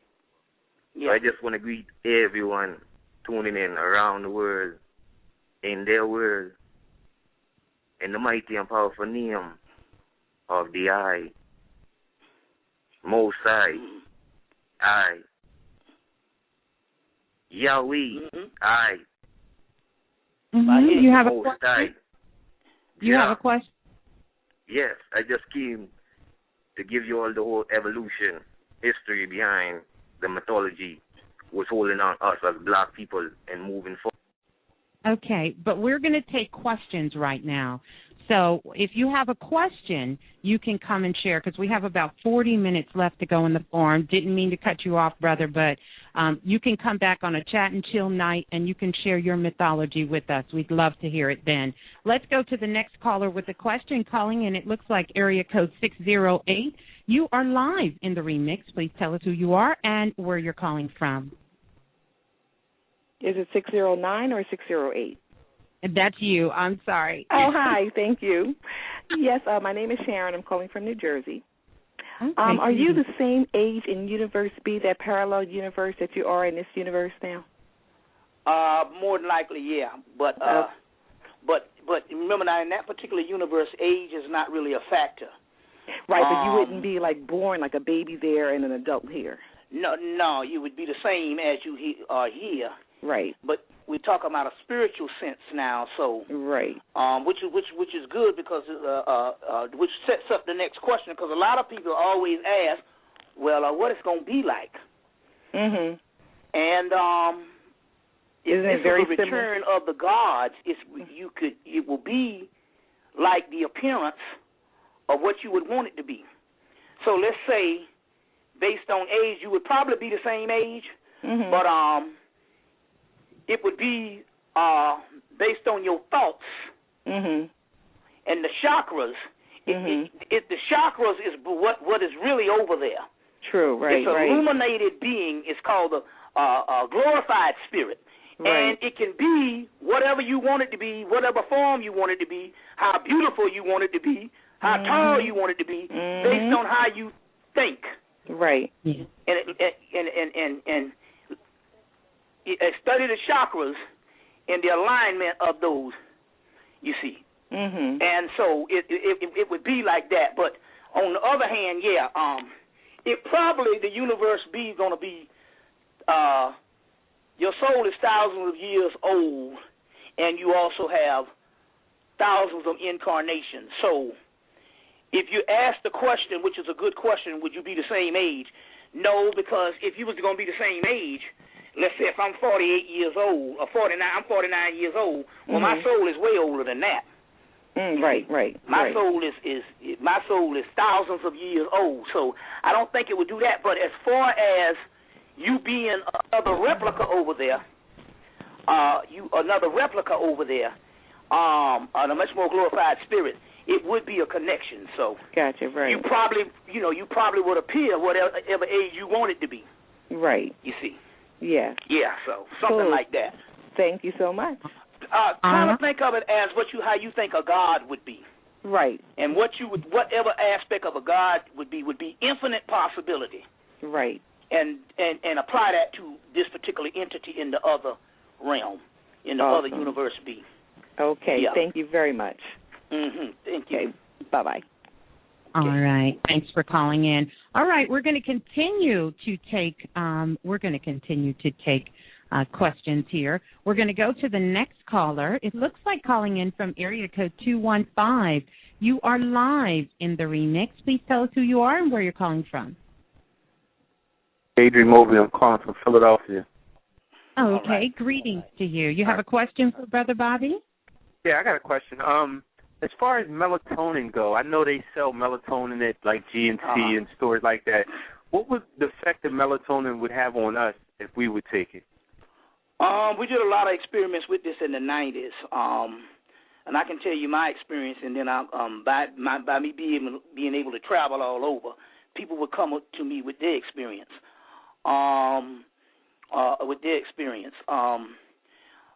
Basically, they was thinking that the pioneers, this melatonin was becoming from fruits and dates and stuff like that. But they found out that to produce enough melatonin, they would have to get this from humans, and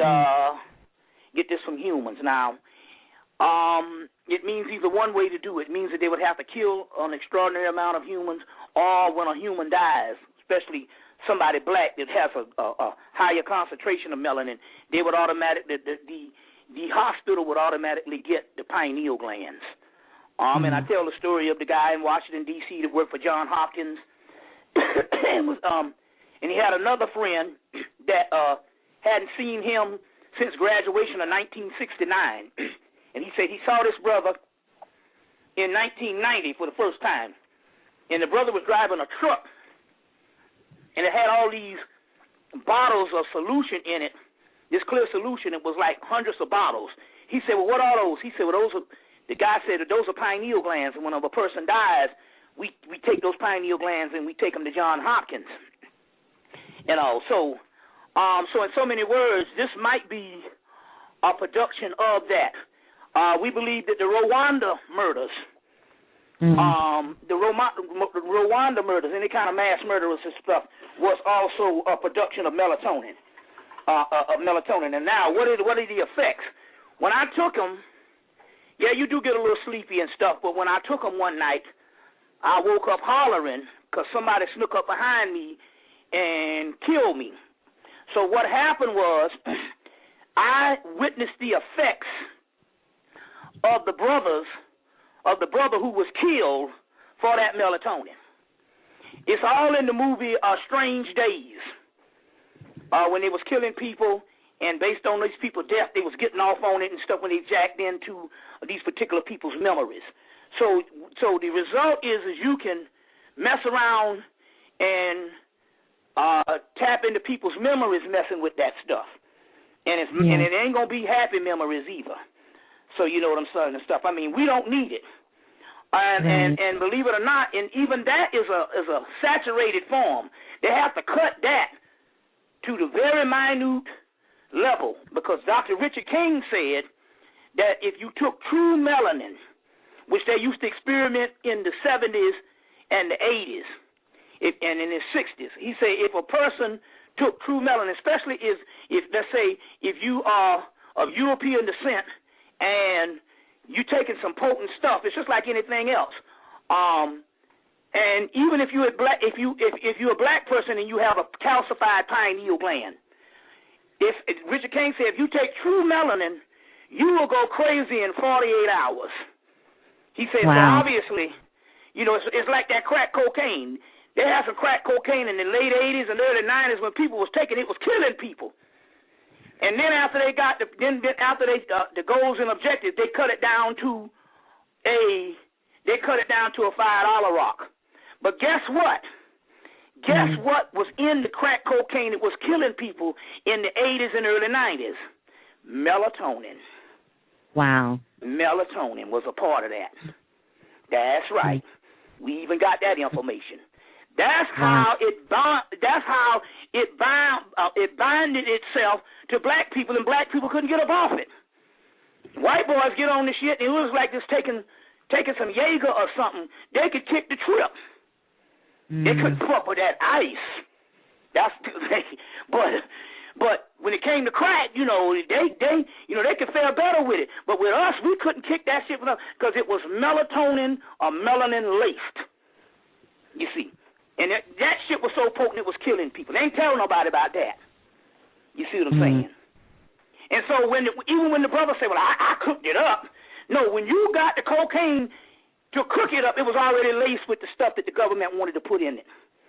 You see, and the government came out, they always tell the truth. They came out in 1996 and said that they started the dope trade and shit, the CIA and all of that. So what the hell you think it's going to be? You see, that's very interesting, though. Yeah, so I wouldn't suggest taking it. You don't need it. You produce enough just by closing your eyes or listen to music in the dark. Right. Or listen to music in the dark. You see, different things you can do. Different things you can do. You know, I do know that pork blocks it. It's a thing called a hedgehog gene, and this thing shuts down with pork. With pork. And the hip hop music shut the shit down. I hate to say it, and I'm not talking about the rappers, but when I was in Baltimore, Maryland, the brothers who brought me there was working on their rap album in the studio. This was back in 1997. There was a guy in the studio with a machine gun. And they said, why that guy's in there guarding that door? He said, that's the door and that's the room. They come and put that shit on it after y'all leave. They come and mix all that shit into the shit after y'all leave. So that is designed to shut down the damn melanin. And it don't have nothing to do with Jay-Z. They can put out the good music, and the music will be fine. And they're not on the conspiracy. But you best believe any major label has got that stuff coming out, has already got that shit laced with some type of stuff that puts that shit on lockdown. You see what I'm saying? Mm-hmm. Yeah, so. Yeah. Okay. A CD is just like a DVD. Before we used to have to explain it with a laser disc. A laser disc has 3, 4, it has 5 different damn settings, 5 different types of plateaus that can go to. And yours can be on one and the other one could be on another plateau. And that's what you do when you see a DVD and they have all the different specialties in it and the program. So they can program all of that. So that fucks it up too. And it ain't even just the rap music, any of that music. Now the Beyonce shit and all that shit is all fucked up.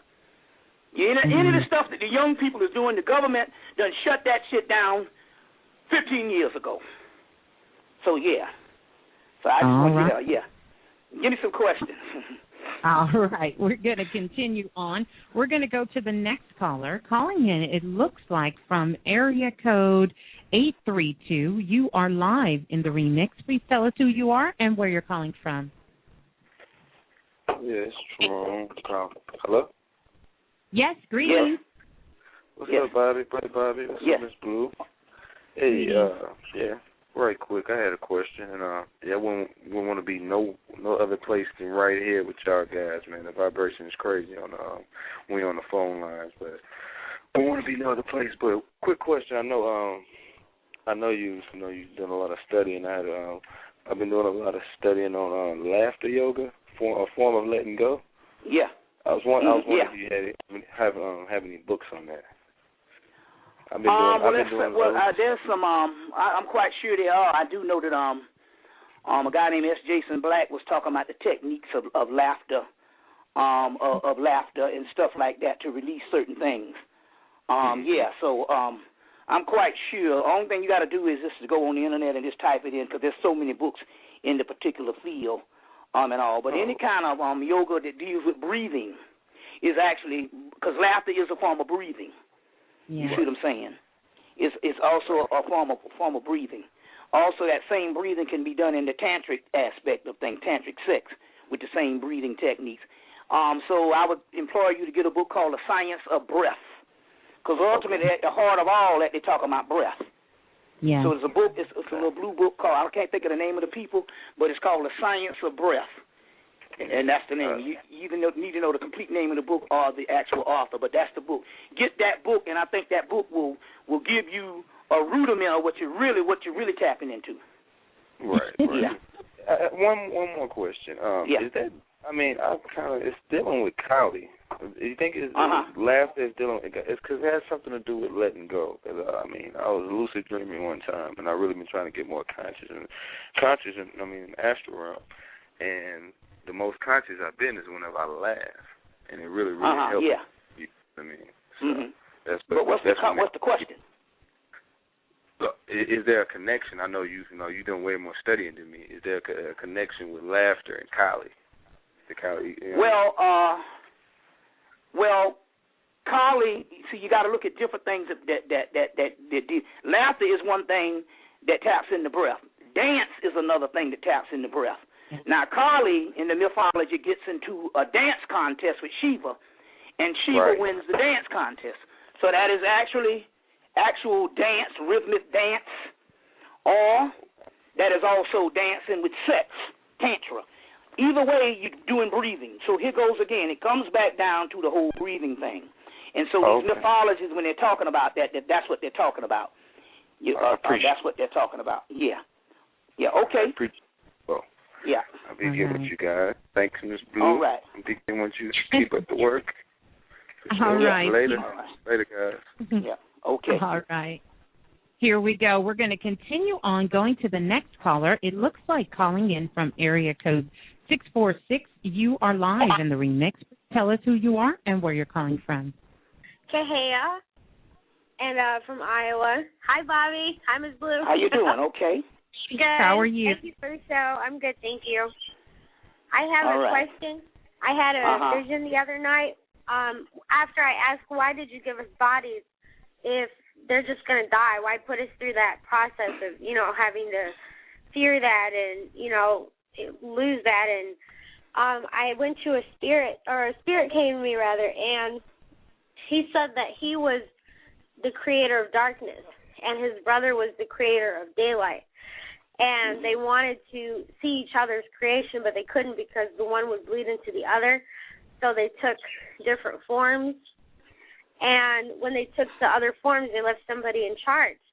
And the person that they left in charge did something and basically, turned the world against darkness and made darkness into evil. And then he said to me, and now they call me Satan. And I was talking to my guy about it, and he said maybe Satan was a way for me to understand what the power, the entity, or the energy is. Maybe not Satan itself. So I was just wondering if you've ever read any myths about any brother being like that. There's tons and tons. There's hours and hours and books on all of that.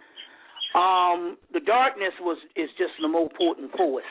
How it was returned evil is simply, as time went on, people became ignorant of the potent forces.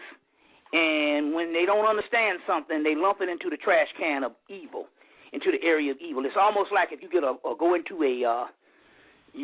your kitchen and look at the bleach, and the bleach has two skulls and crossbones on it. You know that just means poison or dangerous. You know that just means a more powerful formula. You see what I'm saying? Than soda pop. You understand what I'm saying? So now let's say 1,000 years later, somebody comes into the kitchen and they weren't taught that knowledge, or that knowledge had deteriorated and they lost that knowledge, and they look at the bleach bottle and they look at the soda can, they'll think that the soda can is good and the bleach is evil because they have lost the scientific aspect of what these particular forces are. These forces are always complementary. And you must understand something. These forces are not human, they're cosmic. So how can we put human behavior on a cosmic thing and call it evil based on human standards when these forces are not even human? So, right.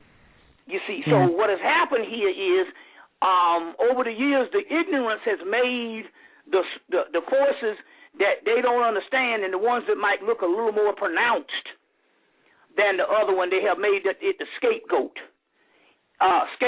and a scapegoat for human behavior. But ultimately, these particular forces are not even human. So if they're not human, you can't put a human stigma or a human characterization on it. You see what I'm saying? So that's what that is about. You know what he might be, who he might be, though, like a name? He was really dark blue and looked kind of like an animal. Satan is melanin. Satan is carbon, 6 protons, 6 electrons, 6 neutrons. It's the same stuff we've been talking about. That was cosmic and formulas that later on was turned into evil. You see what I'm saying? Based on new systems of behavioral modification and moralism that wasn't necessarily permeating in the ancient world. So they took different motifs, like the goat god Pan, to symbolize Satan, but yet you don't see no character in the Bible to even describe what that goat god or what Satan looks like.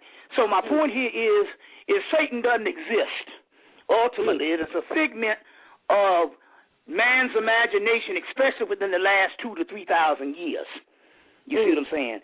But it's like the boogeyman is real to a baby, but to a grown-up, you understand what I'm saying? It's just cutting the light off in the other damn room. You see what I'm saying? But you see, the high priest would understand the cosmic forces of Saturn and Satan, the dark planet. You see what I'm saying? Or the dark substance. You see what I'm saying? It's under the earth. Well, under the brain is the pineal gland, Lucifer, light bringer. You see what I'm saying? So they would understand the mythology. The latter person, 1,000 years later, would look at it as evil. You see what I'm saying? So it can only characterize it as human behavior, which is, so it's all an illusion. Yeah. Well, thank you. It's all an illusion. Yes, okay. Thank you for calling in. All right, we're going to continue on going to the caller. It looks like calling in from area code 901. You are live in the remix. Please tell us who you are and where you're calling from. Hey, how y'all doing? Peace and greetings to everybody. Yeah. Greetings. My name is Sincere. I'm calling from Memphis, Tennessee. And my question was, is there any particular rituals that need to be done this year? I'm one to not fall into ritual for the sake of ritual. I think that and I know that this is new, and a lot of people are very happy and they want to do these rituals because we talk about them. I think that these things should be relevant to what comes up. So there's healing rituals. You see, there's rituals to get energy based on the moon, full moon ritual cycle and stuff like that. And just about most good books that deal with those types of things will tell you what certain rituals are for and stuff like that. And I think that's one way to do it. I'm not an advocate of just doing them just to be doing them, just because just to see who they work or whatever type thing like that. You see, whatever type thing. So my point here is I think there has to be certain experiences that come up that you need. Now, it could be some spiritual experiences that would suggest you do a ritual. But my point here is just to say a forecast or rituals like that. No, I think it's it's not necessary. It's not necessary. You see what I'm saying on that particular level. And I think you need to reduce it down to certain things that's needed and not necessarily for recreation. You see what I'm saying? Because usually for recreation means you got the wrong agenda in mind, and therefore when the ritual work, you see what I'm saying, you're going to be fucked up about it. You see what I'm saying? Because you wasn't ready for it. Yeah. Right, you see what I'm saying? So that's why I say, it should be done, but I think that you should study certain things on these things. Let me give you a good little book, something that's something that you can I want you to if you can get two books, get a book. I tell her to get a book called The Magician. And I think you need to study that book. I think it's one of the best books that can just give you the basic rudiments of what you're dealing with and how to deprogram your mind. It's called The Magician. Magicien. So like magic with the K. But it's Magicien, IAN, The Magician. Studies in Effective Magic by Philip Cooper. I want you to get that book. It's out of print, but you might be able to find another book he has. It's called Basic Magic by Philip Cooper. By Philip Cooper. Get those books and get The Magician and get the Basic Magic and start with those and try to start to learn stuff before you partake in it. You see what I'm saying? Because you can not only even if one works for you and you're successful at it, you can start doing rituals so much until you get stuck there, and it's not really about that. It's not really about that. So I would suggest start with it's out of print, and you might have to go some to get it, but you're on the internet. Go to Amazon. But I would suggest if you could get those books, those are the two to start with: The Magician by Philip Cooper and Basic Magic by Philip Cooper. And because the book starts off with dealing with mind control and how we have been conditioned from a child not to believe certain things. So it's talking about reprogramming your reality, and I think that's the best way to start. And just study on it first. I suggest before you do something, study about it. You see what I'm saying? And once you study and learn the aspect of it, you'll find out that, hell, I might not even need a ritual for this. So I might need a goddamn vacuum cleaner just to vacuum my goddamn nasty-ass rug. You see what I'm saying? You see what I'm saying? Or some shit like that. Something like that, One more quick question, though. About soul travel. I tend to get stuck in the middle of vibration. You go again. Now, I want to bust your illusion because see, there's a whole lot of shit that we getting ready to get stuck with. I don't do nothing but sleep, and motherfucking eat. And ever since August, sleep and eat. That's my name. And ever since August, I stopped eating. Can't eat shit, nothing. If I eat a damn grape before 5 o'clock, I'm almost dead. So they took the food away, and you know it's some spiritual shit because I ain't lost a damn pound. But I spend most of my time sleeping. You see what I'm saying? So my point here is all these little astro travel and all these little tricks, a lot of times if you don't study, you see what you don't want to get into recreation where you used to be into skateboarding. You see, you used to be in the club, and now you want to do the astro shit. My point here is you can get stuck in these things because they are only tools. You see what I'm saying? So my point here is, my best thing, remedy for all of that is a dose of knowledge. And once you get a whole lot of knowledge, you'll find out, man, I'm too lazy to even do that old bullshit right there. You know what I'm saying? Now I can go to y'all got a Trader Joe's? Where you at? Where you from? I'm from Memphis. Y'all got a Trader Joe's in Memphis? You ever heard of that? I'm quite sure they got it. It's a grocery store. What go to Trader Joe's, huh? I said, what is it called again? Trader Joe's. Y'all got that in Florida? I mean, in Texas? No, don't worry about it. This is Memphis, Tennessee. Yeah, Memphis. Okay, let me tell you. Let me give you another one.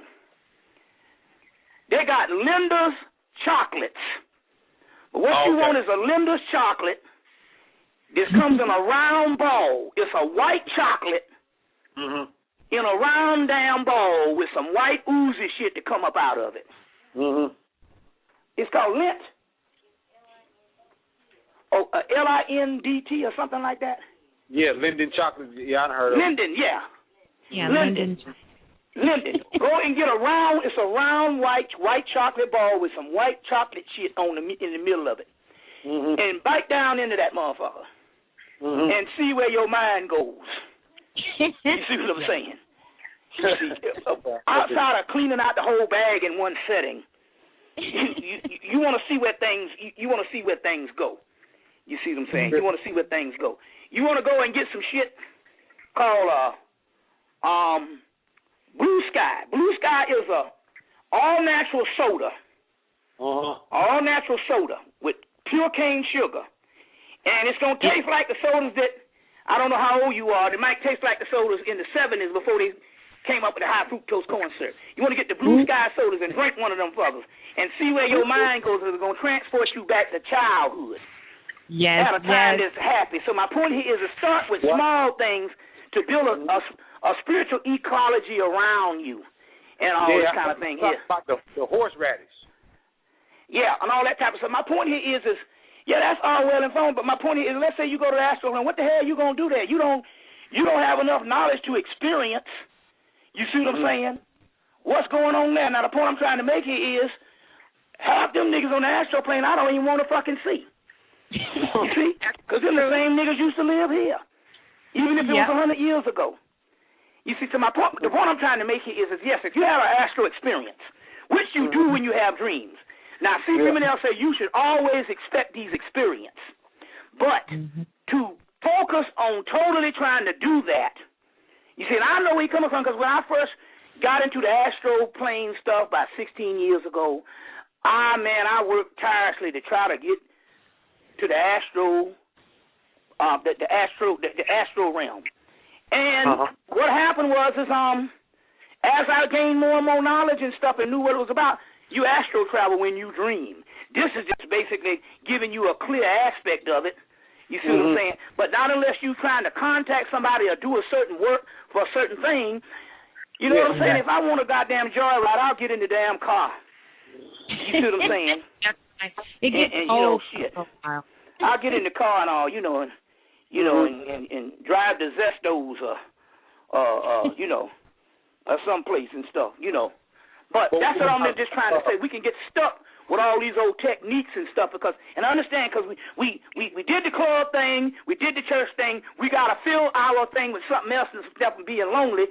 And the only thing you got to do is to look at your own soul, and the best way to do that is study.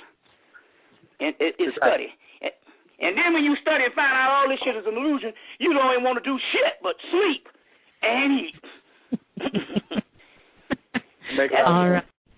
All right. Mm-hmm. Well, thanks for calling in. Yeah. All right. We're going to continue on. We're going to go to the next caller. Calling in, it looks like, from area code 931. You are live in the remix. Please tell us who you are and where you're calling from. 931? Okay, I guess they're just listening. I was trying to give them a minute, but I guess they're still listening. We're going to go to the next caller. It looks like we have another caller calling in from area code 832. You are live in the remix. Please tell us who you are and where you're calling from. We have about 9 minutes left to go in the form. Peace, Bobby. Peace, Miss Blue. This is Maya from Texas, and I wanted to ask about the dogs, because I do remember the dogs barking, like, you know, around Halloween, like the tons of them. Yeah. And there is a dog that is still around my neighborhood to this day that walks around and barks.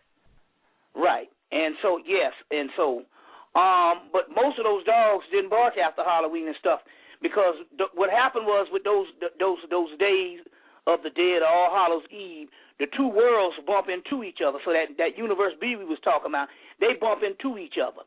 And so they bump into each other. And so those dogs was barking. They were in that other world, but those worlds merged for a minute. But they left some of them behind. Mm. And then what happened was they was barking, and even some of the dogs that actually live on Earth was barking like crazy, because they could actually see the spirits and the ancestors and all the stuff walking about.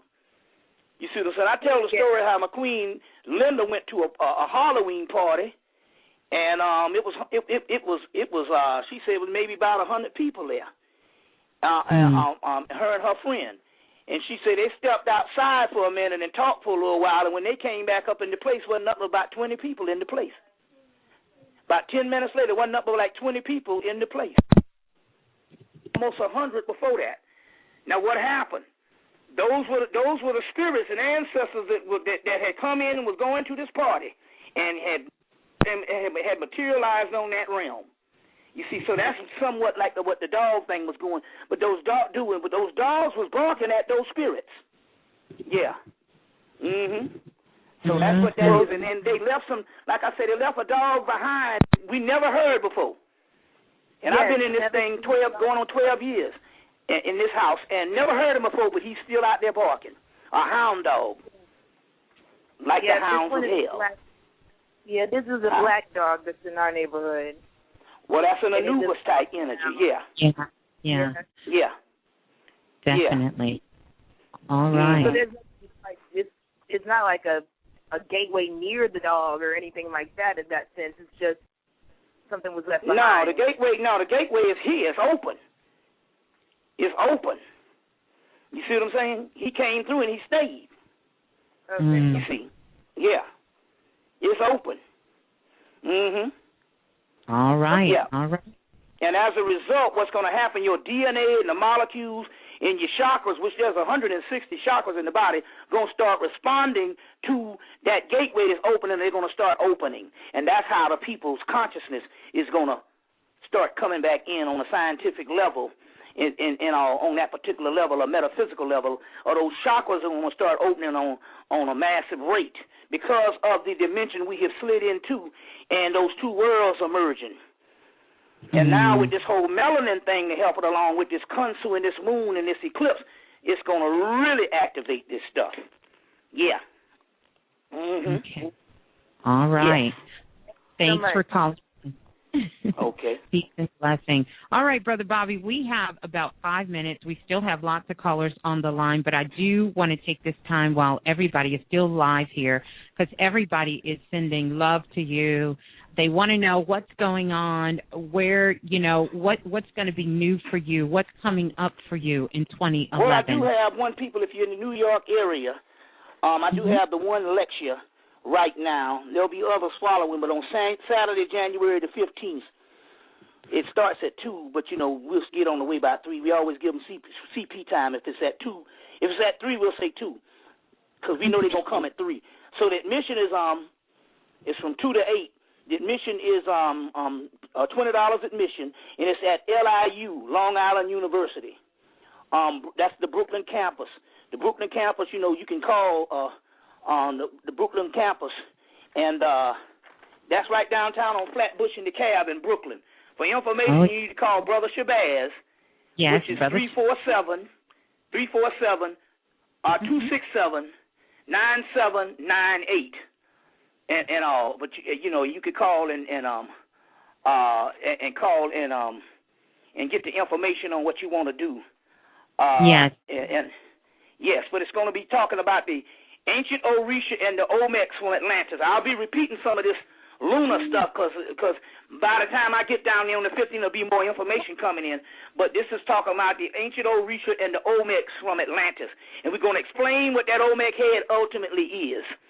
And stuff like that, and so as well as some other things we're going to get into, as far as the living dead. Those are spiritual zombies that's living in a body that's died, and they don't know they're dead. But it's not like the zombies that you see on TV. It's a glorified body. It's like an entity wearing a spacesuit. And stuff like that and stuff. So some of you all have transformed into that particular level. It's about what the yogi does when he gets to a certain level. Now, based on your DNA, some of the people are doing that automatically, especially the ones who've been conscious for a while, you see. So we'll be dealing with that and a couple of other things, And also, like I said, you could get the stimulus package as well as the picture package with its grown. I mean, it is unbelievable, this picture packet. We should say poster package, but it's 8.5 by 11 posters, and it's got everybody up in there. The family, the gang is done came in there, and 11 by 17, 11 by 17 posters, and so you want to get the picture package. So call 678-358-1055 to get the this stuff that's flying out of here. All right. So there you go, everyone. Make sure that you do contact Brother Bobby Hemmitt. Lots of people are asking, when are you coming back to Atlanta and New Jersey and to Virginia? Yeah, well, those things, I think I'll be doing Atlanta probably very soon within the next couple of months. Okay. So yeah. Yes. So it's all happening. It's all happening and stuff. Another thing too, you don't even have to go through that pat-down shit and the humiliation, somebody grabbing your titties and your balls on the airport with that pat-down thing. Go through that nuclear thing. We need a little radiation shit. Now, but what you do when you go up to that machine, that full-body machine, is you neutralize it in your mind. Yeah. You can put a shield, an aura over you. You imagine a white aura over you. And then when you get there, you neutralize it as seeing that particular machine having no power. And guess what? You got power over it. Whatever it is will be a sweet perfume to you. You see what I'm saying? So that's what, so I would suggest do that than to go through the humiliation. You see what I'm saying? A lot of things, they don't have the power to zap, especially now with this whole lunar thing that done went down. Your stuff is enhanced and fortified. So you can neutralize it with your mind and see it not having no power over you. Yeah. Okay. Yes. Can you hear me? Can you hear me okay? Yeah, All right, Brother Bobby. What we're going to do is we have about 1 minute, but I do want to let everybody know, thank everyone. It's been an amazing year here on the Remix. These are for the people who are not on the phone lines. We can keep going a little bit longer after that. Mm-hmm. But I do want to thank you guys for coming out. Brother Bobby, you've been very, very instrumental in my development, yourself and others. So I want to give this love to you while everyone is here, you and your Queen Linda, for your support, always being there, and know that you're always welcome to come back. We love the knowledge and the information that you always bring, and the food that you give us so that we can begin to do our own work, because that's what it's about, doing our own work. So 347-267-9798. 678-358-1055 is the number to contact Brother Bobby Hemmitt. Those of you who want to bring him out, I've got a lot of requests during my sessions wanting him to come to other countries. That's the number you contact to let Brother Bobby Hemmitt know that you want him to come. Leave your number so that he's able to reach you back. And for picture packets, for the stimulus checks, for for everything, for the DVDs and much, much more. Definitely, Brother Bobby Hemmitt has been that source for us and many others for over 15 years. So definitely you guys want to do that. So, Brother Bobby, we do look like we have some callers who are still on the line. If you want to take a few more, I know we've moved into the happy year hour. Okay, so other books on the moon. Get Moon Magic by D.J. Conway. Moon Magic by D.J. Conway. It's an excellent book. There's another book called Moon Spells. Is another book. And like I say, if you're going to do magic, just read and see what you need things for, and you use it accordingly. You proceed accordingly. Also, I want you to get a book called Mayat Magic by Nema. I think I mentioned that before. Nema, N-E-M-A, Mayat Magic by Nema. By Nema, yeah. Now there's another book called New Moon Rising. It's a book that's out of print, but it's only celebrating the sacred rites of menstruation by Linda Herring, Heron, Wind, W-I-N-D. Linda Herring Wind. New Moon Rising, reclaiming the sacred rites of menstruation. So remember now, if you're people that's not menstruating now, it doesn't mean that you don't have cycles. So this book is still relevant to you. It's an out of print book, so you might have to search to get it on Amazon. But that's another one of those menses books. Yeah. Right. Menstrual cycles. Yeah. All right. Okay. Everyone is sending their love from the chat room because they are not here, but they definitely can download the show and go back and listen. We're just going to take a few more callers. I'm not sure how much longer to let us go, and I don't want to keep you as well. We're going to go to, it looks like, the next caller. You still with me, Brother Bobby? Yeah. Yeah. Okay. We're going to go to the next caller. It looks like calling in area code 216. You are live in the remix. Please tell us who you are and where you're calling from. 216. I always want to give a shout out to my girl Stephanie Lowe. You see, wherever you are. Mm-hmm. Yeah, I just want to give a shout out to her always. Oh, yes. That's and Brother Ogun. Brother Ogun. Ogun. Yeah, from Houston. Yeah. All right. Let's see. We're going to go to the next caller. Let's see. I wonder if they can hear me. Let me make sure. We're going to go to the next caller. It looks like calling in from 415. We have another caller there. Calling in from 415. Hi, Miss Blue. How are you doing? Happy New Year. Happy New Year. All right. All right. Happy New Year, Brother Bobby. Yeah. Yes. What I really was calling about was I had a dream about Saturn and the rings were kind of breaking off and there were a million different lights just zipping around. So the relevant I'm sorry, go ahead, sir. Yeah, well, what you probably was actually seeing was the forecast or the vision of this whole Saturn thing that's being bridged that we talked about tonight. In the Saturn, they talk about Saturn and Jupiter bridging together to give a new golden age. So it's probably that is what they're talking about. Okay. Yes, it's what they're talking about. Yeah, Okay. Which is another sacred marriage because in the Kabbalah, Saturn is Bina, which is feminine.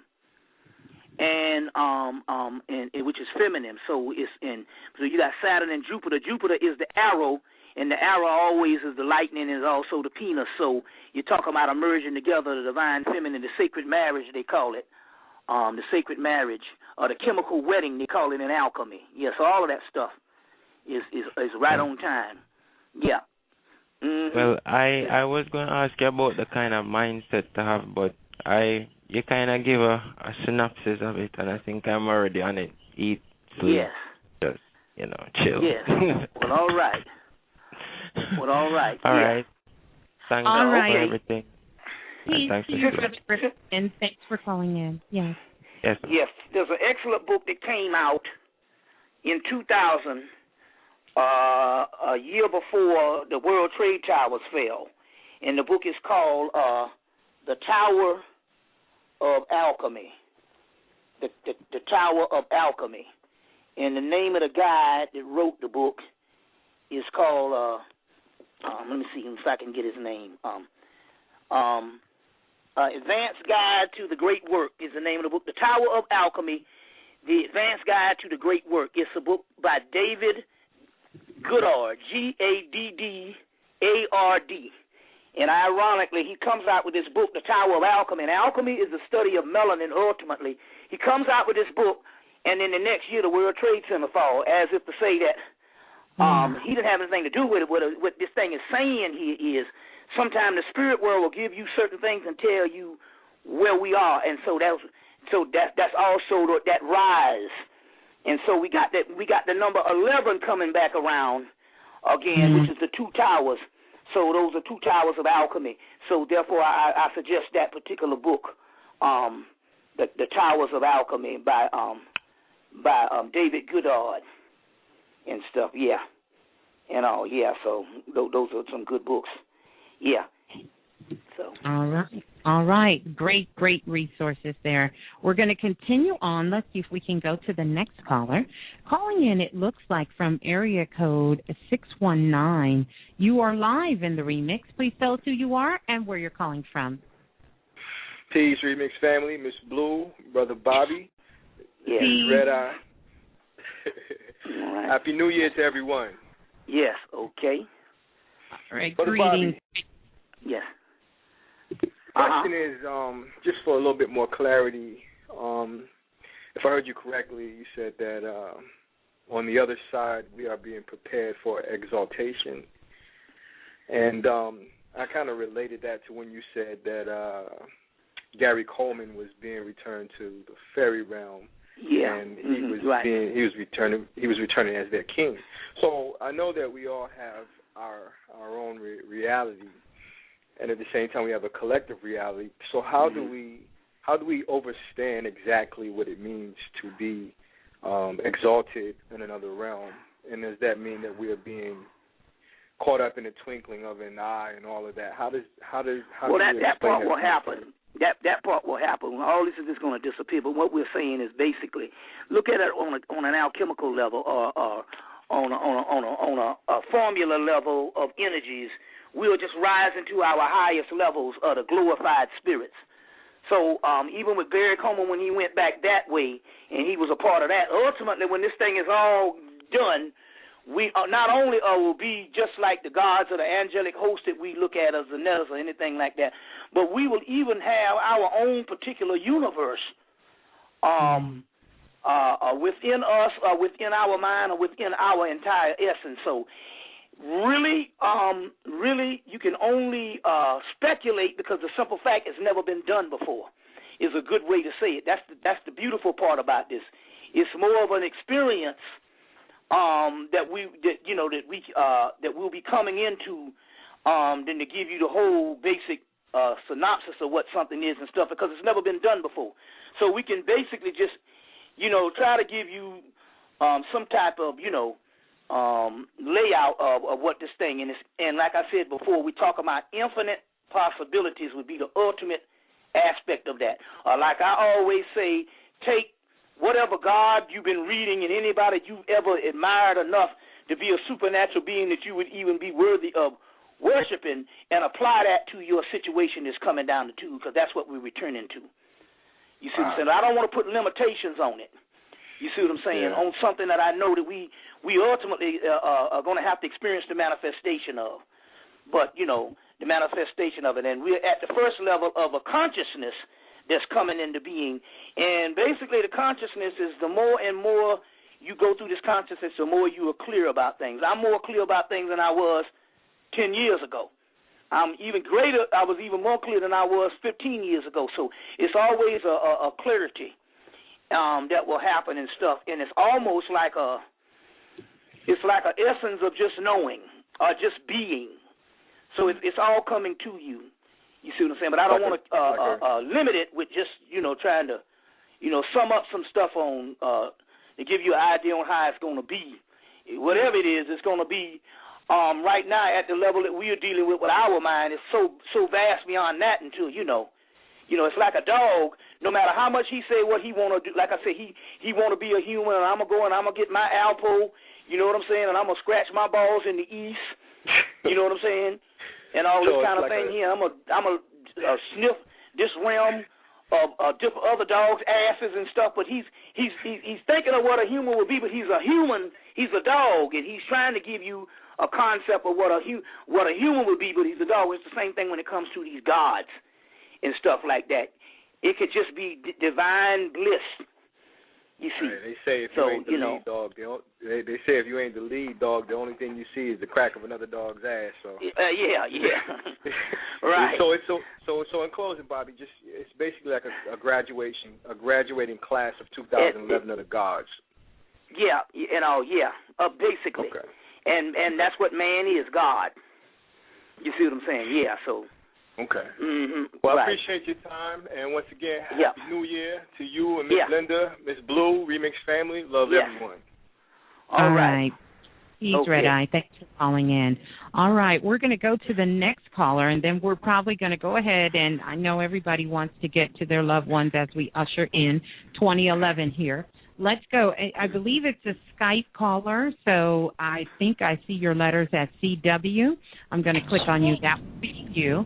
Please make sure you turn your computer speakers off or turn them down so we don't get the feedback. But let's see. Greetings. Are you there? Hi. Can you hear me? Yes, we can. Greetings. Oh, lovely. Hi, Miss Blue. I've wanted to speak to you for such a long time. But peace to you and praise to Brother Bobby Hemmitt. I have a quick question to Brother Bobby Hemmitt. I read an article a couple of months ago, and in the article it talks about Ochosi being similar to Konsu. So I was just wondering if you've made that connection or if you've seen that article as well.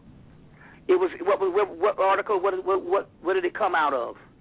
I cannot. I think what I'll do is I'll send you the whole article. Unfortunately, I forgot to get the source, but I know it was written by a Caucasian who's been looking into the goddess Nut and that whole of the law. Yeah, that's great. Yeah, if you'd like me to read you something, I can. Yes, do that. Okay. Crossing their base from Tiferet to Ketha via Dath at the dark time of the moon, when the stellar current most potently penetrates our conscious field, Orion, who is Ochosi, treads the 13th path of the priestess, Gimel, Neptune, Moon, path of Konsu, who is the strider of the stars, the traveler of the night sky. He also goes on to say that Ochosi also links in with the Voodoo Gede, the laws of death and sex, who are called by Petro-rites. And he also goes on to say about Legba, the god of the crossroads, and how ultimately Legba will open the gate outside via the Dath so that the old ones may cross over from the universe into ours and enter our conscious dimension. Well, I'm glad, yes. That is awesome. Wow. You got to send me that ASAP. Oh, I will, definitely. Yeah. It's just something I wanted to share with you for a long time. And also when you said something about Konsu and silver, it reminded me of what you said about Nuit and the color blue and silver, or something similar, I think. But I'll send you the article, and maybe you can expound on it in one of your lectures, and I'll get the DVD. Oh, yes, most definitely. Most definitely. Oh, yeah. Sounds good. Yeah, that's good stuff. Yeah. And I noticed it had Konsu, it had Nude up in there, which, Blue is dealing with. Yeah. Yes, yeah. Okay. That is awesome. That's all on the So shall I send it to Panic on Facebook or to Miss Blue? Well, if you can you call Brother Bobby, and then that way you can send it to him. I would like a copy too, and you can actually email it to me. But I'll call do that. Brother Bobby. You have the number. Where are you calling from? England or the UK? I'm calling from the UK. I'm from England. Well, why don't you just send one to Blue, and she can send it to me. What you think? Yeah, we can. I'm happy to do that. I'm happy to do. Actually, Brother Bobby, you know Darren, don't you? I can also send it to him as well. And just to let you know, to let the people know that are listening on, that they can get their picture packs from Darren in the UK, because I know a lot of people from London don't know where to get it from. So No. You got to get the picture packet from me. That defeats the purpose. Hey, you don't get the picture packet from Darren, and it's my money I'm trying to make. Sorry, you know what? I thought you were sort of like your link to the UK, because I don't know how you send them. No, the UK orders from me every week. So now you got that number. Get in contact with that number. You get the picture packet. Yeah, you selling off my damn business. Sorry. All right, good to know. All right, well, thank you. I won't hold up the line anymore, but I just want to share that, and I'll send you the article, definitely. Yeah. Okay. Well, thank you for calling in. Have a good day. Bye. Yeah, but just utilize the number. I mean, you can call me and send the article to me. You can talk and get it. Yeah. But whatever the deal is, but I'm quite sure that you can get it faster through Blue. She can. Yeah. If you're going to email it and stuff, she can send it to me. I can get it faster. I'll do it just this minute. I'm actually looking at it, and I've got Miss Blue's email, so I'll do it this very instant. Okay. Thank you. Okay. Yeah. No, this thing is international. It's open for everybody in Russia, so you don't have to source my shit out to somebody in damn the UK. Yes. To get my picture packet. Right, because I got the calls, and a lot of people have been calling from all over different countries for the picture packet. Just make sure you leave your number for Brother Bobby Hemmitt, and you can reach him. I want to give that number again, is 678-358-1055, and this is how you're going to ensure the same thing that we talk about, and Brother Panic speaks about this too. When you want to get the original, you want to make sure you go through Brother Bobby Hemmitt to get it. The DVDs, same thing. All the lectures, everything. You can actually do that. Definitely, everybody, you guys want to show your love and support for Brother Bobby and his queen. Mm-hmm. This is how you do it, by contacting Brother Bobby and getting the information. So whenever you do contact me, myself, we will pass the message on to Brother Bobby. But you have the direct number. Know that sometimes it'll take a minute sometimes. I know you're busy, Brother Bobby, but they will get back to you. Just leave your number. So, just leave your number. Well, Brother Bobby, I think we're going to go ahead and close it out before they close us out. I do thank you. If you have any lasting words as we take this last 2 minutes here, I want to turn it over to you, and thank you again. Right. Well, basically, become aware of everything around you. Do more studying. You can get access and take advantage of the books that I gave. You see what I'm saying? And just run this thing over and over until it gets into your brain. That's a good part about this blog talk. You can go, you can listen to it as many times as you want until you get the basic concepts I'm saying. But just be on the lookout and expect things to happen. You see what I'm saying? And to put your radar up and expect things to happen. You see what I'm saying on that particular level. But I really say rejoice. You see what I'm saying? No fear. You see, rejoice. You see, because that's how this stuff is happening. You see, we are already hooked up with the spirit world, so we don't have to worry about a whole lot of crazy stuff. Your consciousness is your protection. You see what I'm saying? So that's good. And just go ahead and this experience is like anything else. We got to see what comes through. I just gave you the breakdown of the whole thing that went down with the eclipse and Kunsu. Now we just got to reap the benefits. Just remember that Kunsu is in you as the melanin, the night traveler. You see what I'm saying? So therefore, you already have a celestial link to it. Another book by the brother Cox, the same guy. What I said his first name was.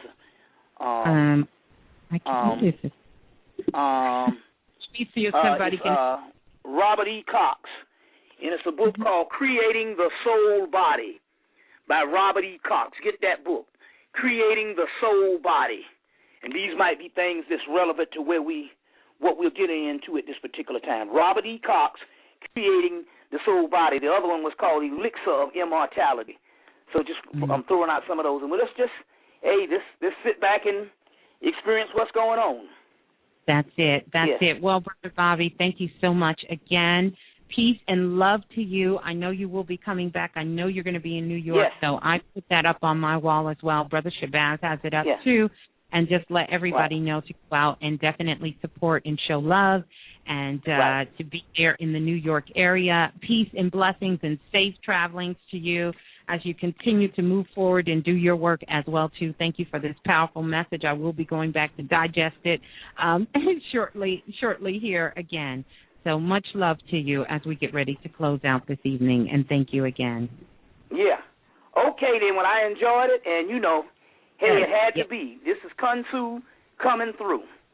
That's it. That's it. And I'm glad it was able to be in this particular time, because I was going to get this information 2-3 weeks from now, but it's relevant now. So, and he made sure that this thing happened, because like you said, you just called yesterday. I sure did, and was like, hey, I told you whenever that happens in the spirit of the moment, it's like the divine detour. It means it's supposed to happen. There it is. It was very well received. Well, everyone, that's going to do it for us here live in the remix. As we close out this year, I do want to thank each and every one of you for being a part of the remix and making this an amazing year. We will continue as we continue to have another amazing year this year coming up.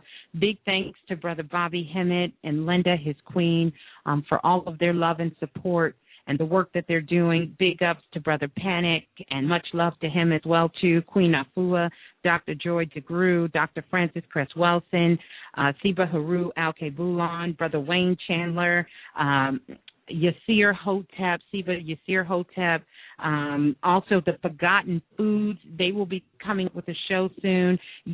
Of U360, him and Dr. Charday, that's coming up. Sister Ursa Mayat, Brother Ogun, as well. Both Oguns, I guess I could say. Brother Kemetic Valley. I want to give a big thanks to them.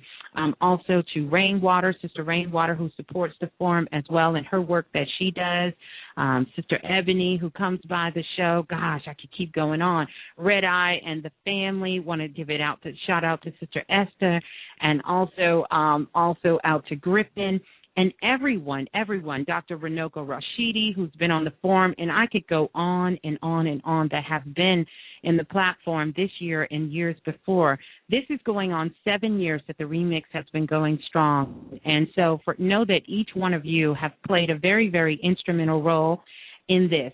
Also, big ups to Blog Talk Radio as well, too. If I didn't say your name, know that I'm thinking of you. So I don't want you guys to do that, because I'd be here forever saying the names, my friends and family and the people who are immediate around me in my life that help give me the love, support, wisdom, and guidance to help me go on. Ashe to all of the ancestors. Ashe to those who are seen and unseen that really just make all of these things possible. Could not do it. Definitely without Sister Munya by my side. She's the sister that works with me in the sessions, the readings that I do, and the sessions that I do. It has been an amazing journey. We have a lot more things to come that's coming up in the new season.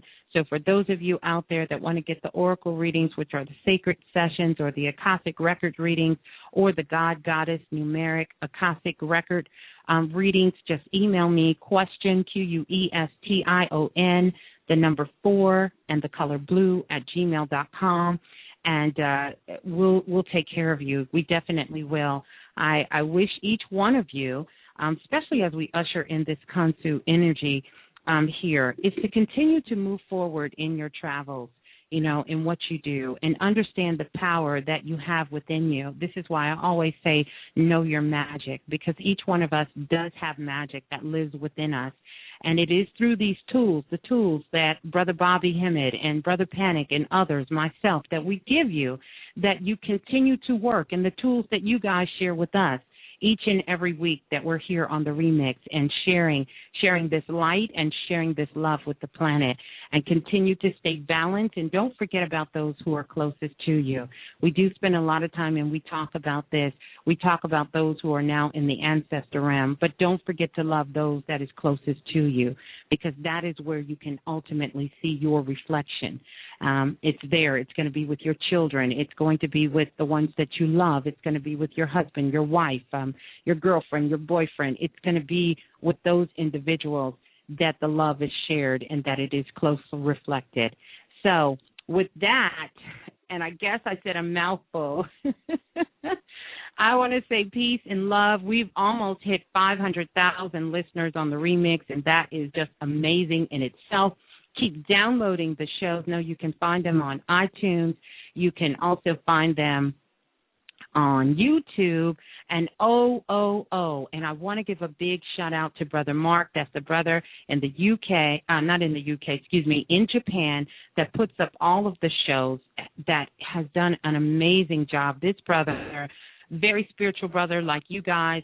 I cannot wait until Mark does his interview and we get a chance to come on, because Mark will be doing an interview here, and that's going to be amazing. Sunday night, Brother Panic will be joining us here live in the remix to come. We're going to be doing a chat and chill. So those of you who have questions for Brother Panic, you can come and you can ask these questions as we continue to usher in this energy here in the remix. So peace and love to everyone. Hit me up on Facebook. Would love to know what you guys think about the show and just what's going on. I'll spend a little bit more time, and then I'm going to sort of kind of remove myself so I can spend time with my family and my immediate family, because you guys are my family as well, too. So peace and love, and let's continue to make this happen. And I'll see you guys back Sunday night live in the remix. So we're going to get ready to close out. We'll do that with a little bit of Baby Blue. And so I'll see you at Sunday night at 7 p.m. Eastern Standard Time. So peace and love, and much love, warm spirit. La, la, la, la, the remix. Hey, this is Baby Blue. And remember, if nothing else moves you, life will. Yes, big shout out to everyone who show love and support. And so know that you're thought of as well. So peace.